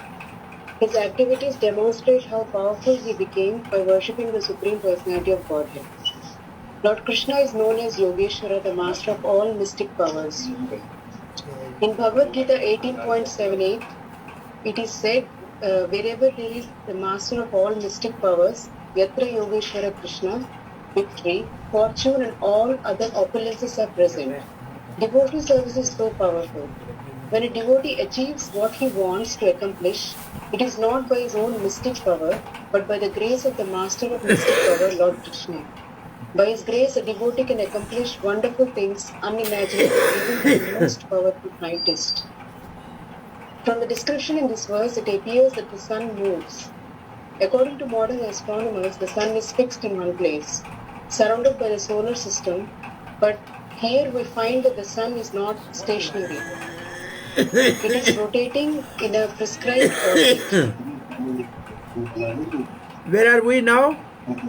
This fact is corroborated by Brahma Samhita 5.52. Yasagna Brahmati Samrita Kala Chakra. The sun is rotating in its fixed orbit in accordance with the order of the Supreme Personality of Godhead. According to Jyotirveda, the science of astronomy, in the Vedic literature, the sun moves for 6 months on the northern side of the Sumeru hill and for the 6 months on the southern side. We have practical experience on this planet that when there is summer in the north, there is winter in the south and vice versa. What? Somebody can explain what is this? One minute, Mataji.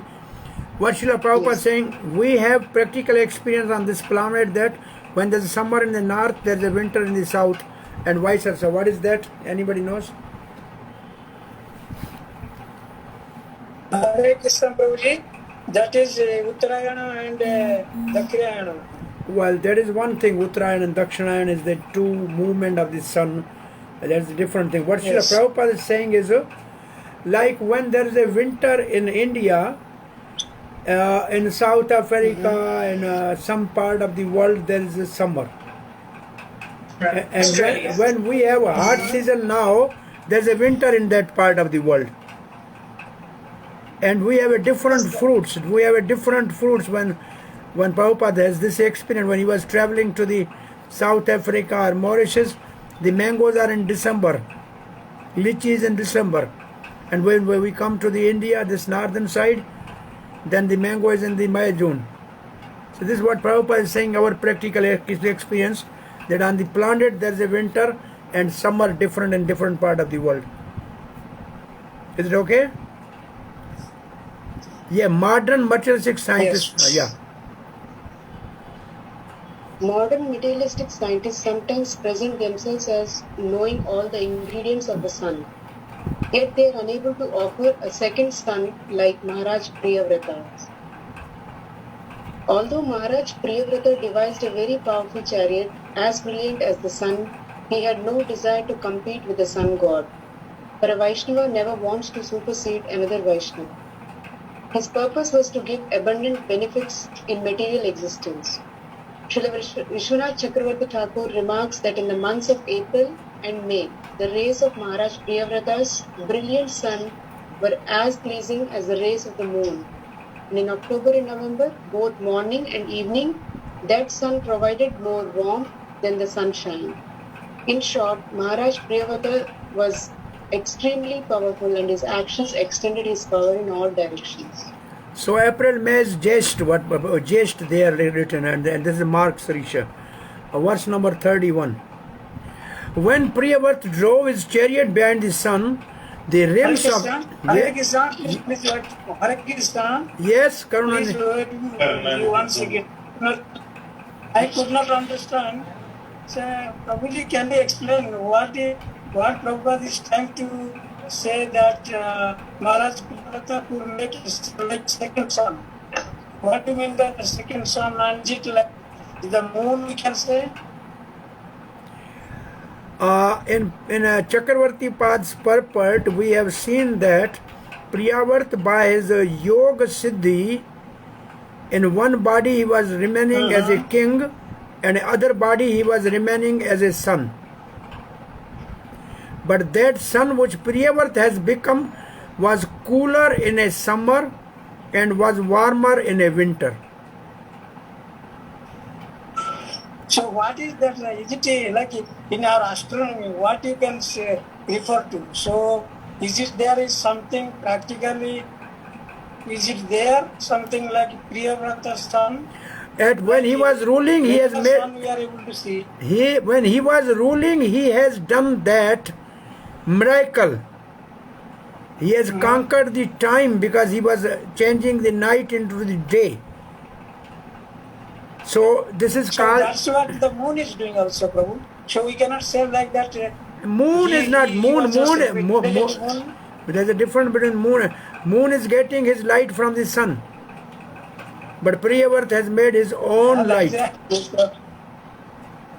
So if we compare this, like if we compare, say something like, Priyavrata could make a night time as light. That's what his moon is doing. So can we refer like that? Because what you want to say? What is your problem? Tell me.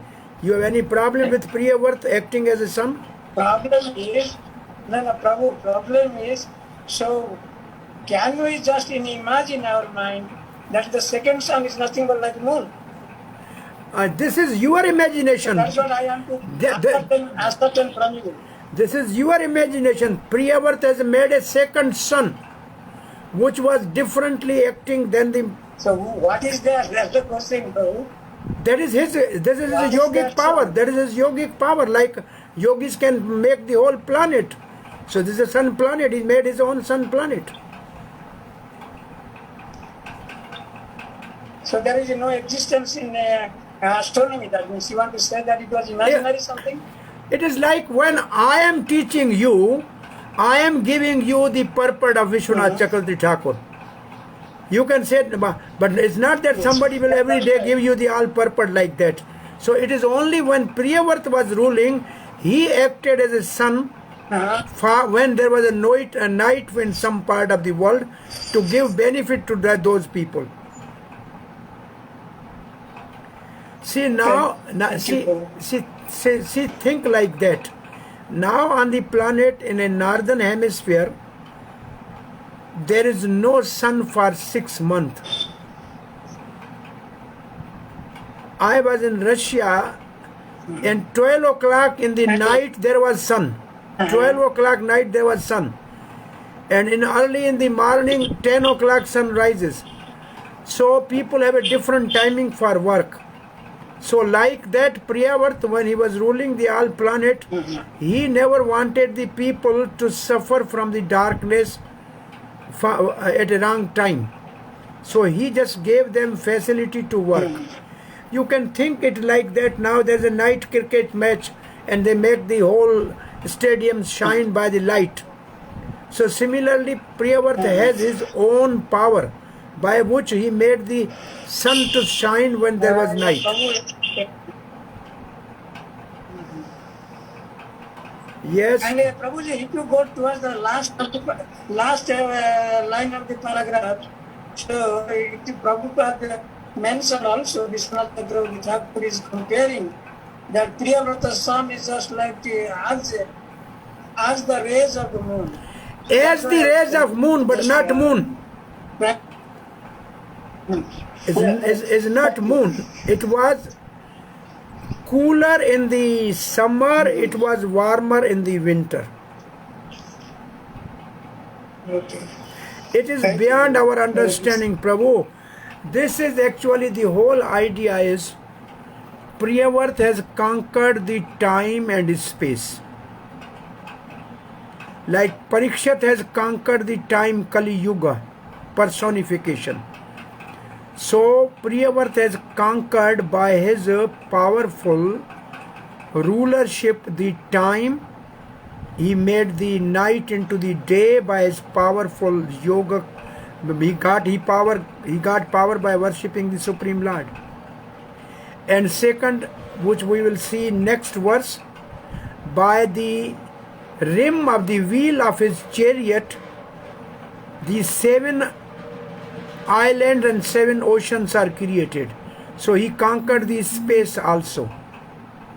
So he conquered the time and space. He was a powerful ruler because of his devotion to the Supreme Lord and blessing of the Brahma, the Sampradaya of Acharya, and blessing of Narad Rishi and Mahajan Swayambhu Manu. So he was most powerful king. That is the meaning. That is actually the essence. Premanand Gauranga, your hand is up. And then Yes, the Prabhu. Sita Thakurani. Yes.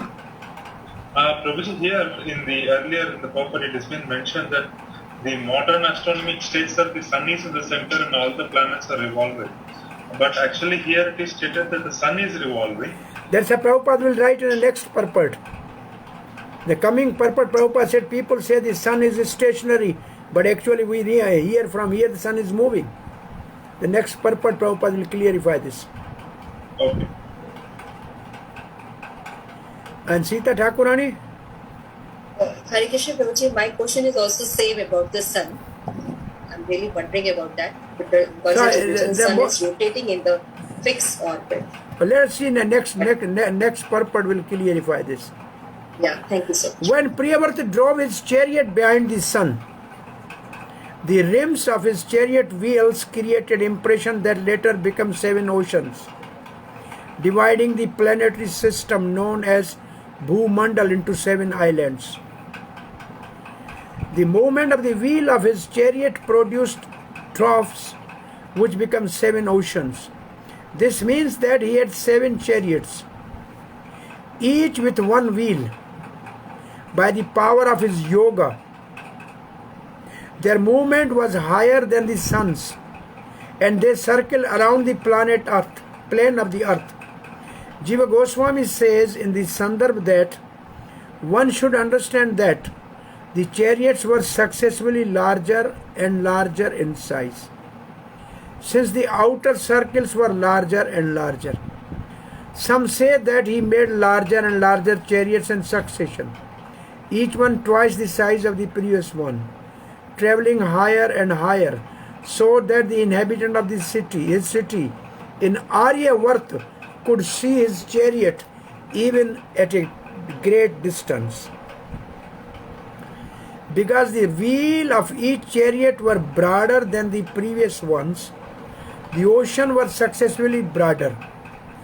He rode in each of these 7 chariots for 25 days and 45 and half ghatika. Totally half a year, starting with the summer equinox, with the sun gradually descending until Paush month.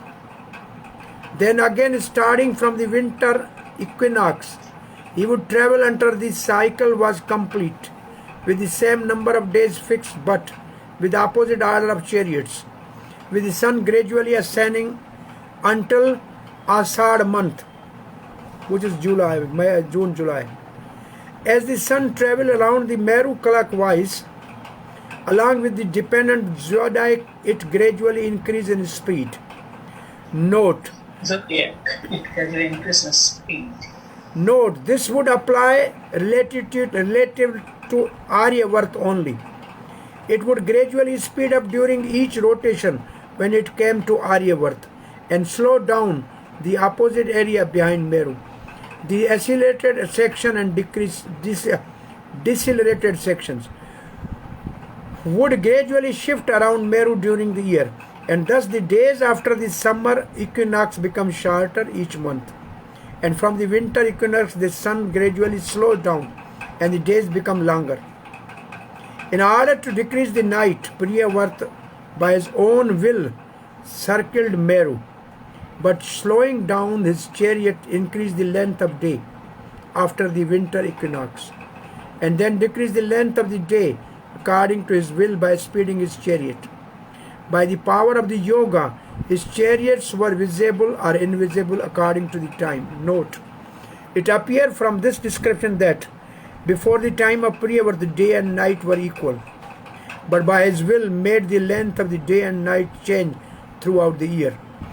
Thus 7 times in the previous verse means that he travelled in 7 chariots in the manner described above. There is no contradiction, since it is not proper to say that Priyavarta stopped pursuing the sun after only 7 days. And some say he did not give up his activity because of these 7 oceans, 7 continents formed. Anyway, this is quite technical things. What Srila Prabhupada writes is like that. Sometimes the planet in outer space are called islands. We have experience of various type of island in the ocean. And similarly, various planets divided into 14 lokas are island in the ocean of space. As Priyavarta drove his chariot behind the sun, he created 7 different type of ocean and planetary systems, which altogether are known as Bhumandal or Bhulok. In Gayatri Mantra, we chant Om Bhurva Swatat Svaitur Varenyam. Above the Bhulok planetary system is Bhuvarlok, and above that is Swargalok, the heavenly planetary system. All these planetary systems are controlled by Savita, means sun god. By chanting Gayatri Mantra just after rising early in the morning, one worships the sun god. So next verse. The names of the islands are Jambu, Plaksha, Shalmali, Pusha, Kuroncha, Shaka, Pushkar. Each island is twice as large as the one preceding it, and each is surrounded by liquid substance beyond which the next island. So his chariot, 7 chariots moving, so 7 islands and 7 seas are created.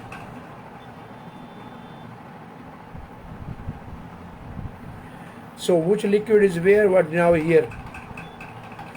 7 oceans represent respectively contain salt water, which we have, sugar cane juice, liquor, clarified butter, milk, emulsified yogurt, and sweet drinking water.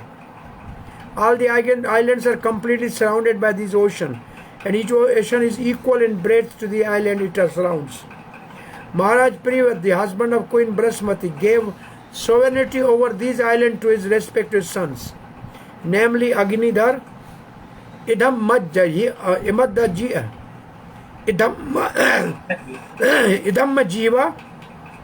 Yagnabahu, Hiranyareta, Gratrasprishta, Medhatithi, and Vitahotra. Thus they become the king by the order of their father. So name of the son of Maharaj Priyavarta ruling the 7 islands.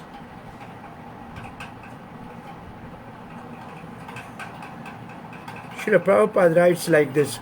It is to be understood that all the deepas or islands are surrounded by different type of ocean. And it's said here and that breadth of each ocean is the same as that of the island it surrounds. The length of the ocean, however, cannot equal the length of the island. According to the Veer Raghav Acharya, the breadth of the first island is 100,000 yojan, and 1 yojan is equal to 8 miles. So it means first island is 800,000 miles. So now, before we go to the next word, verse, it is also inconceivable that there are different islands in the space and on the Bhumandal, and there are different type of the liquids. So we all have a experience of a salty water ocean. Is it okay?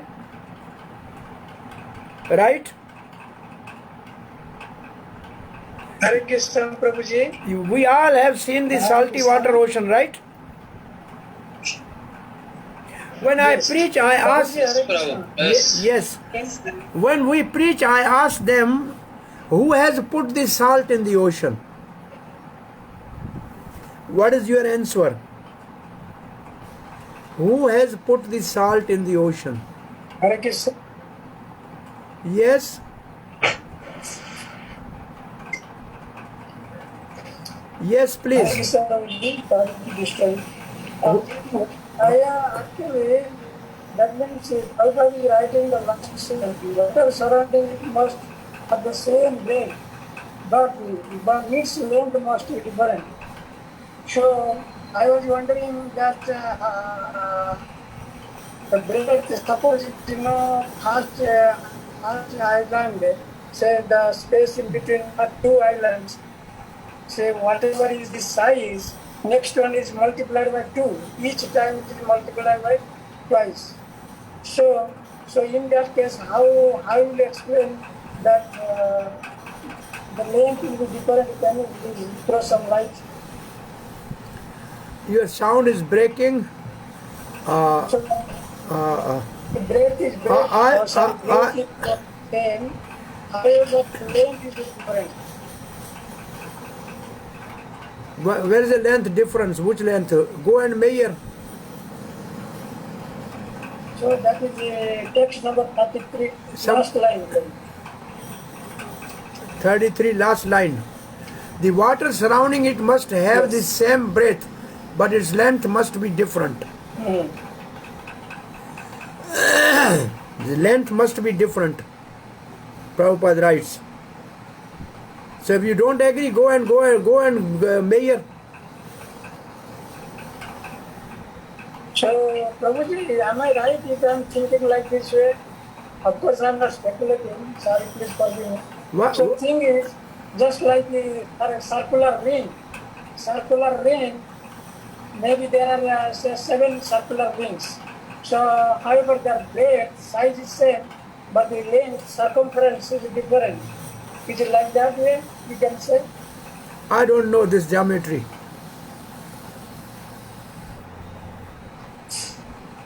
I think, circumference will be different, yeah. I don't know how it will be done. Each wheel's rim was wider than the previous one. Yeah, so that is only possible when circumference will be double, then volume will be double. Means area will be double. Or else by keeping the breadth as same, that means circumference is bigger. Good, your mathematics is good. So teach we will accept what you say. Circumference is bigger than the previous one. My question was, who has put this salt in the ocean?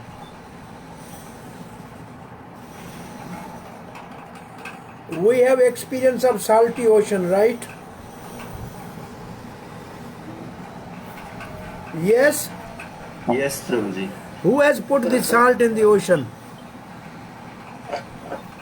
Huh? What is your answer? Who has put the salt in the still? Nature. Huh? Who has? Who? Nature. So God, right?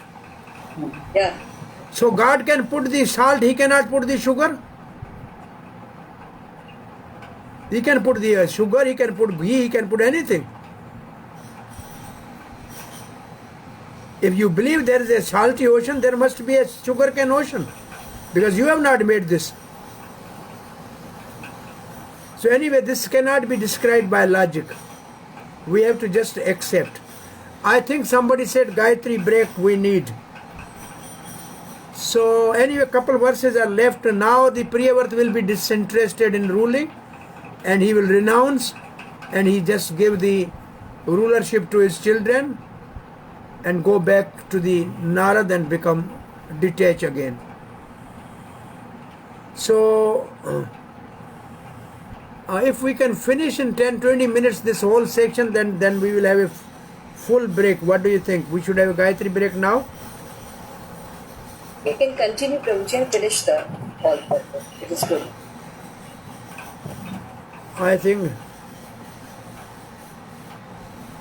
somebody has We written. can go ahead, Prabhuji. Anyway, it's too much. 3 hours is too much for me, old man. Now King Priyavrata then gave his daughter Urjaswati in marriage to Sukracharya, who begot in her the daughter named Devyani, that we'll come to see in 9th canto. My dear king, a devotee who has taken shelter of the dust of the lotus feet of the Lord can transcend the influence of the 6 material waves, namely hunger, thirst, lamentation, illusion, old age and death. And he can conquer the mind and 5 senses. However, this is not very wonderful for a pure devotee of the Lord, because even a person beyond the jurisdiction of 4 castes,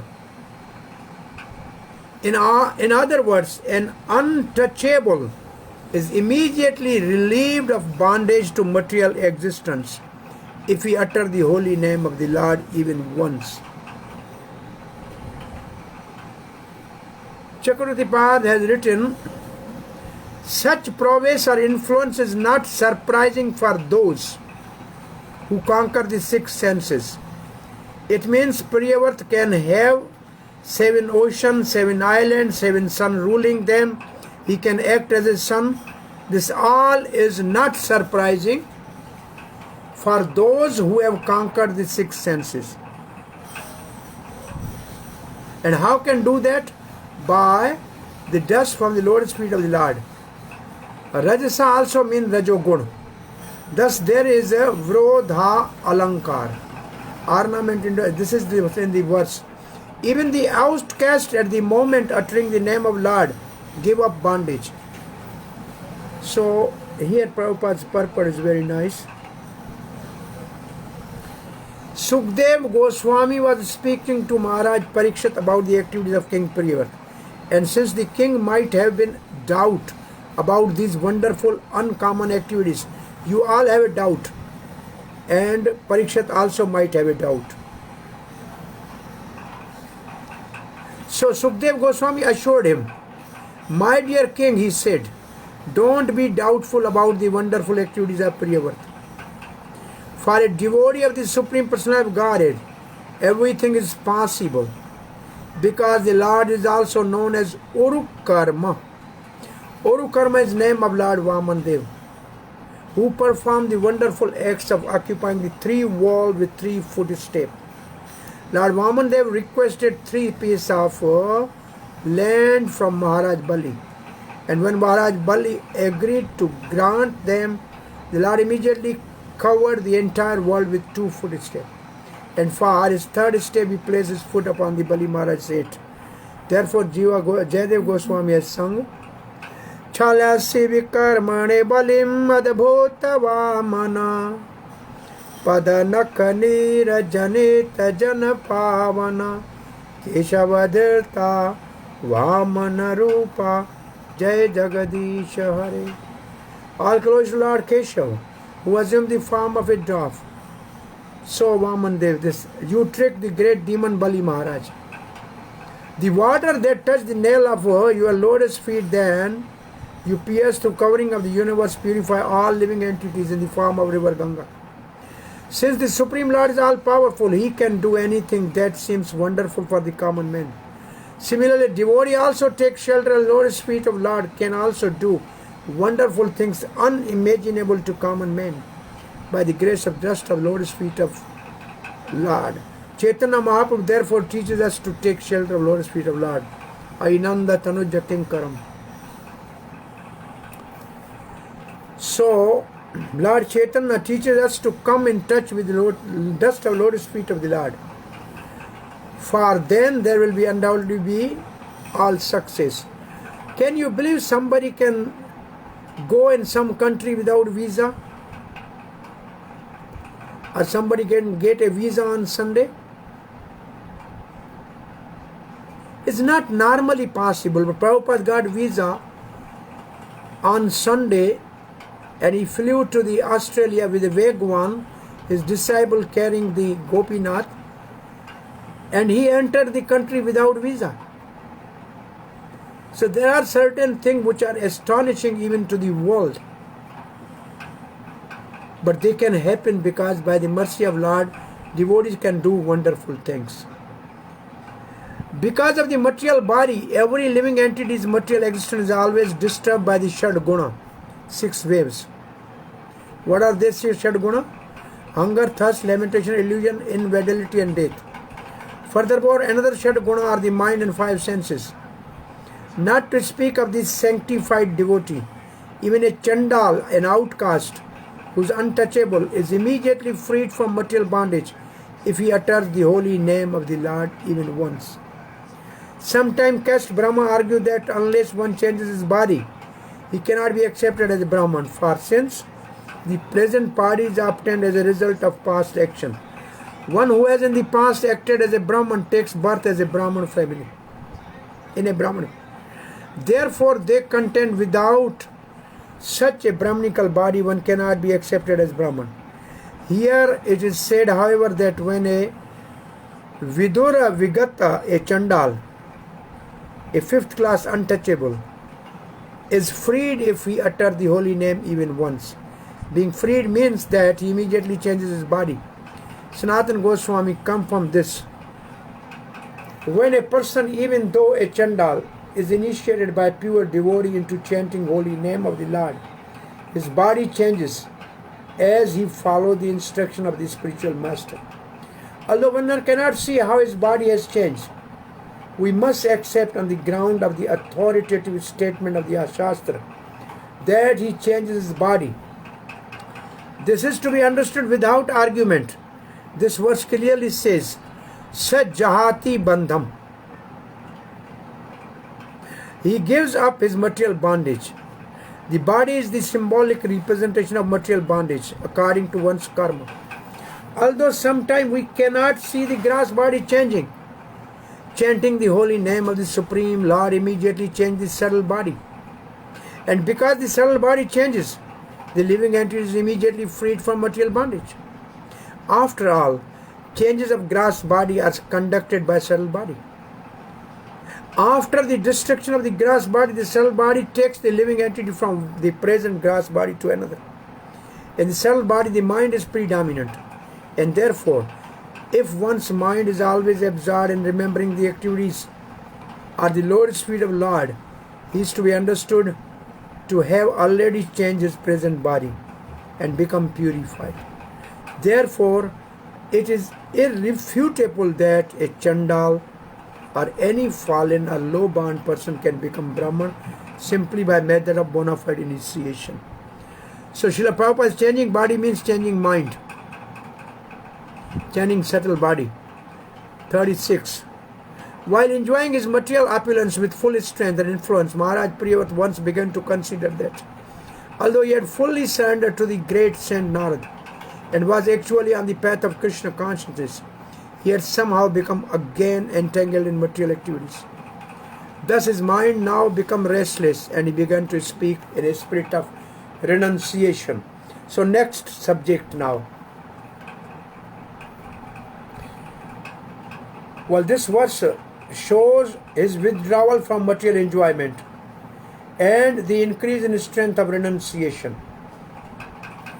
So Bhagavatam says, Tyaktva swadharamam charan. Srila Prabhupada is quoting that devotee never fall. You know this verse. If one somehow or other comes to the shelter of the great Vaishnava, takes to Krishna consciousness because of sentiment or realization, but in course of time falls down because of immature understanding, he is not actually fallen. For his having engaged in Krishna consciousness is permanent asset. If one falls down, therefore, his progress might be checked for a certain time, but will again become manifest at an opportune moment. Although Priyavrata Maharaj was serving according to the instruction of Narada Muni meant for going back home, back to Godhead, he returned to material affairs at the request of his father. In due course of time, however, his consciousness for serving Krishna was reawakened by the grace of his spiritual master Narada Muni. Somebody should start reading as stated in Bhagavad Gita. Sita Thakurani Mataji, please.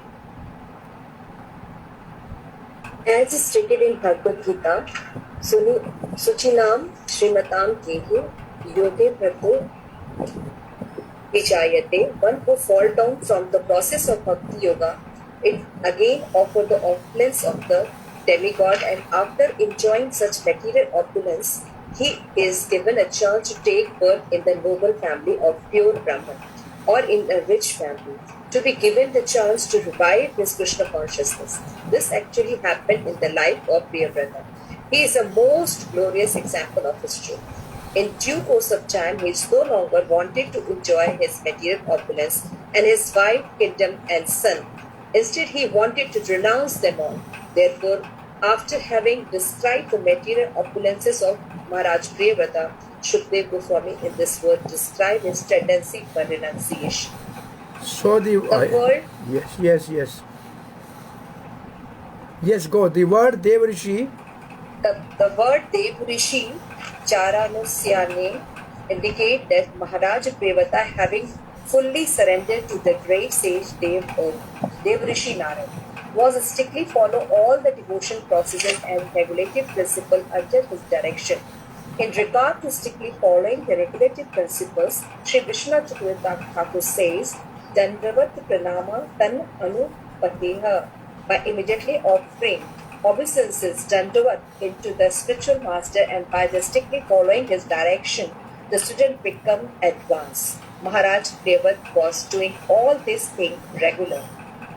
As long as one in the material world, he has to under the influence of the mode of material nature, Guna Visargaha. It is not that Maharaj Priyavrata was freed from material influence because he has possessed all material opulences. In this material world, both the very poor man and the very rich man are under material influence, for both wealth and poverty are created of the mode of material nature. As stated in Bhagavad Gita 3.27, Prakritiya Krimanani Gune Karmani Sarvasha. According to the mode of material nature, we acquire the material nature gives us facility for material enjoyment. So now Priyavrata Maharaj's renunciation is expressed in this verse. Verse 37 says, the king thus began criticizing himself. This is repentance. Alas, how condemned I have become because of my sense gratification. I have now fallen into material enjoyment, which is exactly like a covered well. I have had enough. I am not going to enjoy anymore. Just see how I have become like a dancing monkey in the hand of my wife. Because this I am condemned. Srila Prabhupada writes, next, read please. Upananda Prabhuji, please read.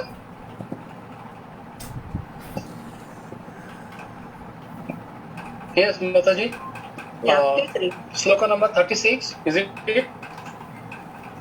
Text number 36. You are not following, you are not with us. 37. Yes. 37. While enjoying his material opulences with full strength and influence, Maharaja Priyavrata once began to consider that although he had fully surrendered to the great Saint Narada and was actually on the path of Krishna consciousness, he had somehow become again entangled. Hey, Prabhuji, this is already done. This is already done. Why you are repeating same thing? Okay. 37 purport by Srila Prabhupada. You are not with us. You are lost. Yes, Prabhu. Now, How condemned is the advancement of mental knowledge can be understood from the behavior of Maharaj Priyavrata. He performed such wonderful acts as creating another sun which shined during the night and creating a chariot so great that his wheels formed vast ocean. These activities are so great that modern scientists cannot even imagine how such things can be done. Maharaja Priyavrata acted very wonderfully in the material field of activities, but because he was dealing in sense gratification, ruling his kingdom and dancing to the indications of his beautiful wife, he personally condemned himself. When we think about this example of Maharaja Priyavrata, we can just consider how degraded is the modern civilization of materialistic advancement. Modern so-called scientists and other materialists are very satisfied because they can construct great bridges, roads and machines, but such activities are nothing comparable to those of Maharaja Priyavrata.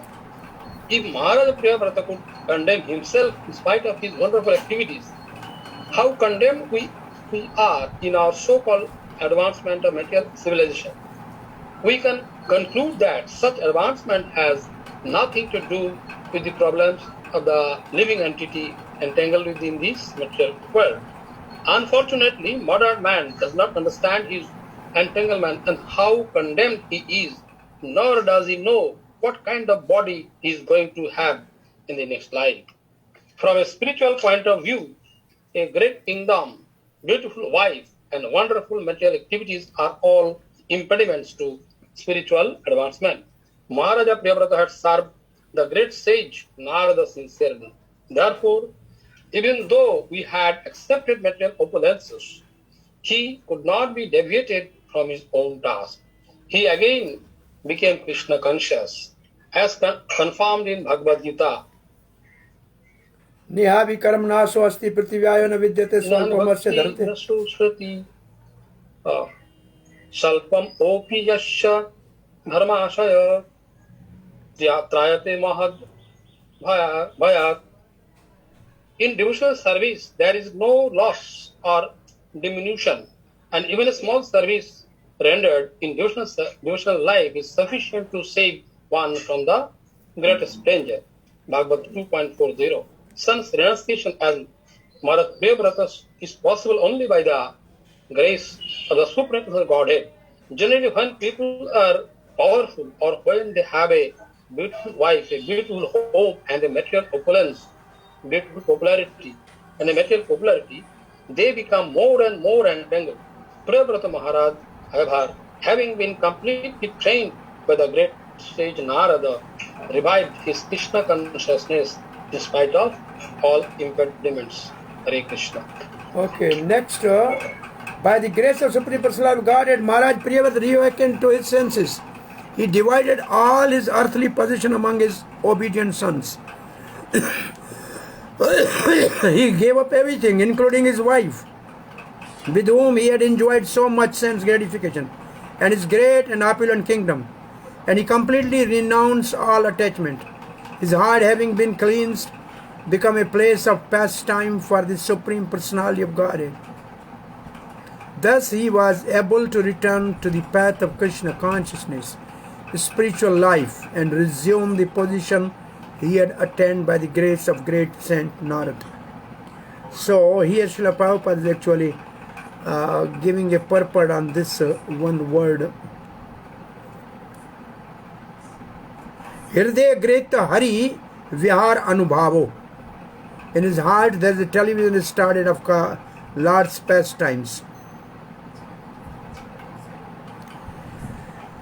Yes, as enunciated by Sri Chaitanya Mahaprabhu in Siksha Cheto Darpan Marjanam. As soon as one's heart is cleansed, the blazing fire of material existence is immediately extinguished. Our hearts are meant for the pastime of Supreme Personality of Godhead. This means that one should be fully Krishna conscious, thinking of the Krishna, as he himself advises, Man mana bhavat bhakto, madhyaji mam namaskuru. This should be our only business. One whose heart is not clean cannot think of the transcendental pastime of the Supreme Lord. But if one can once again place the Supreme Person of Godhead in his heart, he very easily becomes qualified to renounce material attachment. Mayavadi philosophers, yogis and jnanis try to give up this material world simply by saying Brahma Satyam Jagan Mithya. This world is false. Here, there is no use of it. Let us take to Brahma. Such theoretical knowledge will not help us. If we believe that Brahma is the real truth, we have to place within our heart the lotus feet of Lord Krishna. And as Maharaj Ambarish did, Savayiman Krishna Krishna Padar Avindayoho. One has to fix the lotus feet of Lord within his heart. Then he gets the strength to be freed from material. Maharaj Priyavat was able to give up his opulent kingdom, and he also gave up the essence of his beautiful wife, as if she were the dead body. Now Srila Prabhupada is giving, however beautiful one's wife and however attractive her bodily features, one is no longer interested in her when her body is dead. We praise a beautiful woman for her body, but that same body, when bereft of the spirit soul, is no longer interesting to any lusty man. Maharaj Priyavat was so strong by the grace of the Lord that even though his beautiful wife was alive, he could give up her association exactly like one who is forced to give up her association, like one who is forced to give up the association of dead wife. Sri Chaitanya Mahaprabhu said, Na dhanam na janam na sundarim. For one who desires to advance in spiritual life, attachment to material opulence and attachment to the beautiful wife are two great impediments. Such attachments are condemned even more than suicide. Therefore, anyone desiring to cross beyond the material nuisance must, by the grace of Krishna, be freed from attachment to woman and money. When Maharaj Priyavat became completely free from these attachments, he could again peacefully follow the principle instructed by great sage Narada. Verse 39. Tasya havayete shlokaha priyavarta kritam karma ko nukuryad aminishevaram yo nemi nimer alokara chayam gana saptavaridam. There are many famous verses regarding Maharaj Priyavat's activities. No one but Supreme Personality of Godhead could do what Maharaj Priyavat had done. Maharaj Priyavat dissipated the darkness of night, and with his rim of his great chariot he excavated 7 oceans. There are many excellent verses famous all over the world concerning the activities of Maharaj Priyavat. He is so celebrated that his activities are compared to those of the Supreme Personality of Godhead. Sometimes a sincere servant and devotee of the Lord is also called Bhagavan. Sri Narada is called Bhagavan. Lord Shiva, Lord Vyasadeva are also sometimes called Bhagavan. This designation Bhagavan is sometimes conferred upon a pure devotee by grace of the Lord, so that he will be very highly esteemed. Maharaj Priyavat was such a devotee. Bhusangsthanam kirtayena saridagrivan dibhi Sima cha bhuta nivrityai dvipe dvipe vibhagasha. To stop the quarreling among different people, Maharaj Priyavat marked boundaries of rivers and the edge of the mountain far is so that no one would trespass upon another's property. So Srila Prabhupada writes, this is something Prabhupada says till now is that example set by Maharaj Priyavat is marking of different states is still followed. Please read as indicated. The example cited by Maharaja Priyavata is in marking of different states is still followed. As indicated here, different classes of men are destined to live in different areas, and therefore the boundaries of various tracts of land, which are described here as islands, should be defined by different rivers, forests and hills.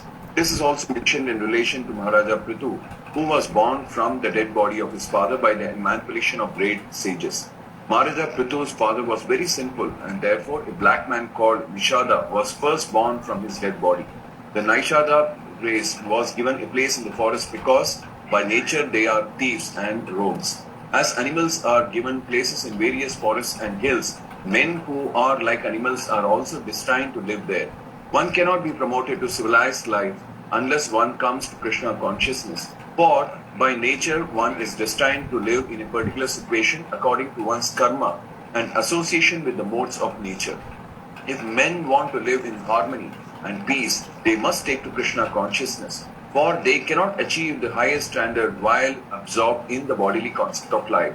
Maharaja Priyavrata divided the surface of the globe into different islands so that each class of men would live peacefully and not clash with others. The modern idea of nationhood has gradually developed from the divisions made by Maharaja Priyavrata. And there is the last verse which has no purport basically.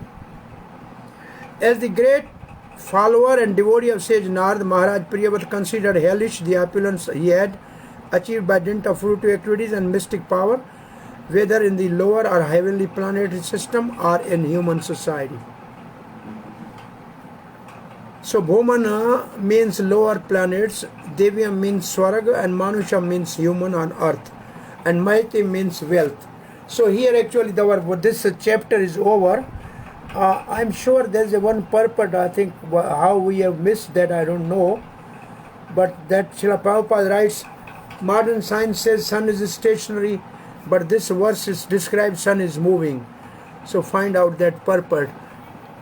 So this chapter is over. Next time we'll start the next chapter 2. So by the way,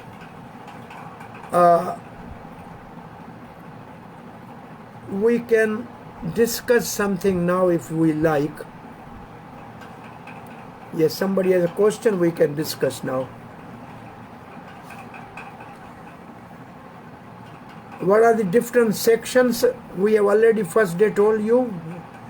There are some 7 sections in the first chapter. Priyavrata's glories, his power, his enjoyment, his renunciation, his repentance. So what actually we have to learn from this whole chapter? What is the summary of this chapter if you have to say what did we learn from this chapter?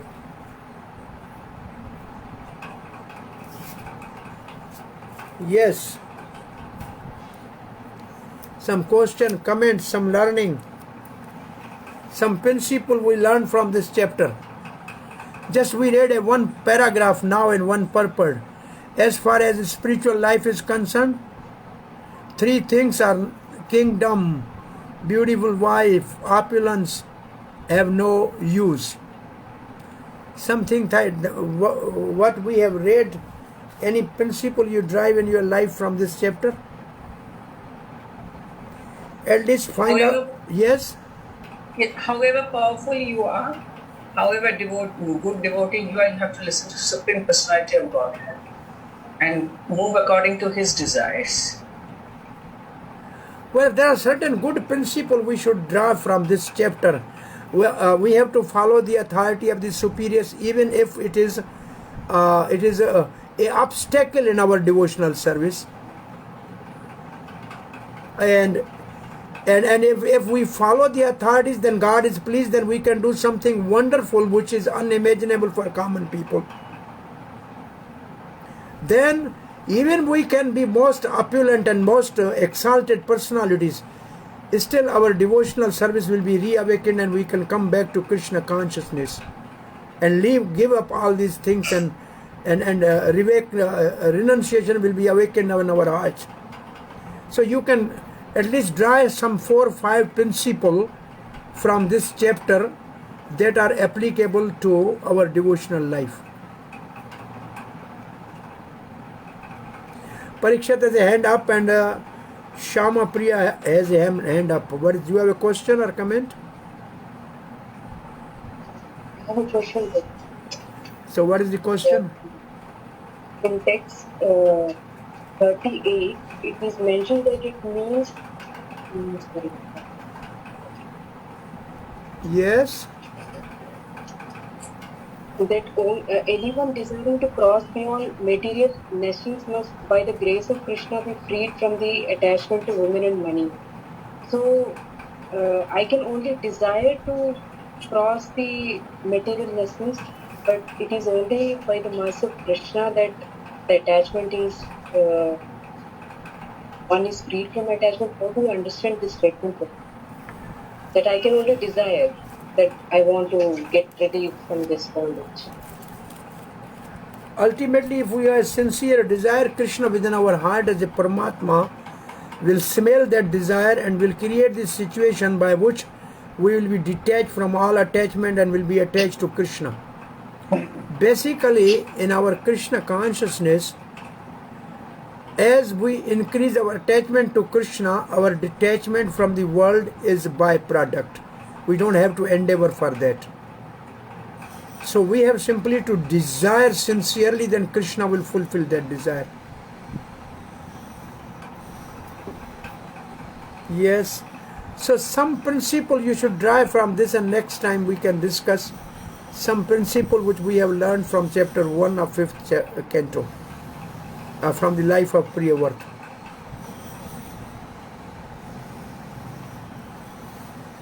Some other question. I think there are some extraordinary things which Priyavrata has accomplished, which are not easy to understand. And also the 5th canto has some more difficult things in astronomy and geography, which are not very, this is something like a physics and mathematics, which we have to simply accept, not to really, we cannot explain that. But the first 14 chapter, 18, 19 chapter, they are very nice prayers and many teachings. This is the 5th chapter. When Shiva was speaking, Parvati actually fell asleep, because this is the chapter everybody sleeps. The 5th canto, the last part. Some question or comment?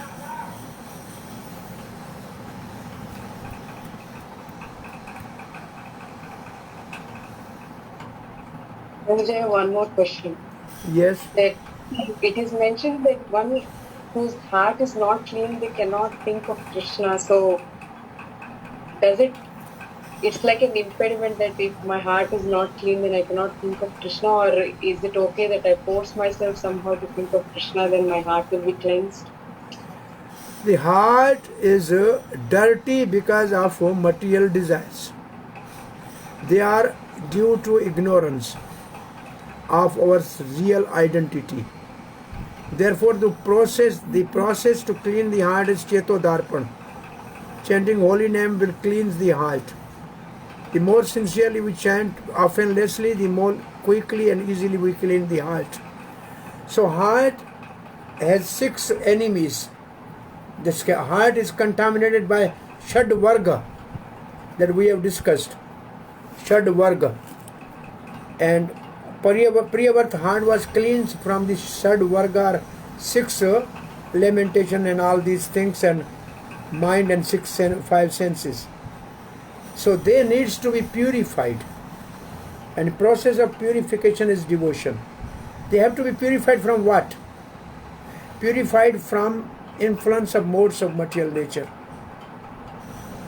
So we can purify our heart from influence of modes of material nature by unalloyed devotional service under the guidance of a bona fide spiritual master. So what is contamination? As 3 modes of material nature. Where they act on a subtle body.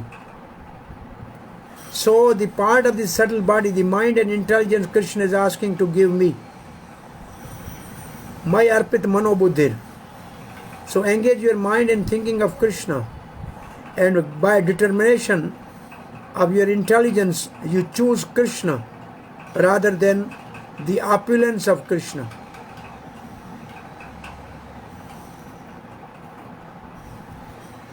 So subtle body has to be cleaned actually. Outer body everybody is cleaning every day. Subtle body needs to be cleaned. Man pavitra hari naam liye. Mind is purified by chanting holy name. And it is the mind, when it is changed, everything is changed.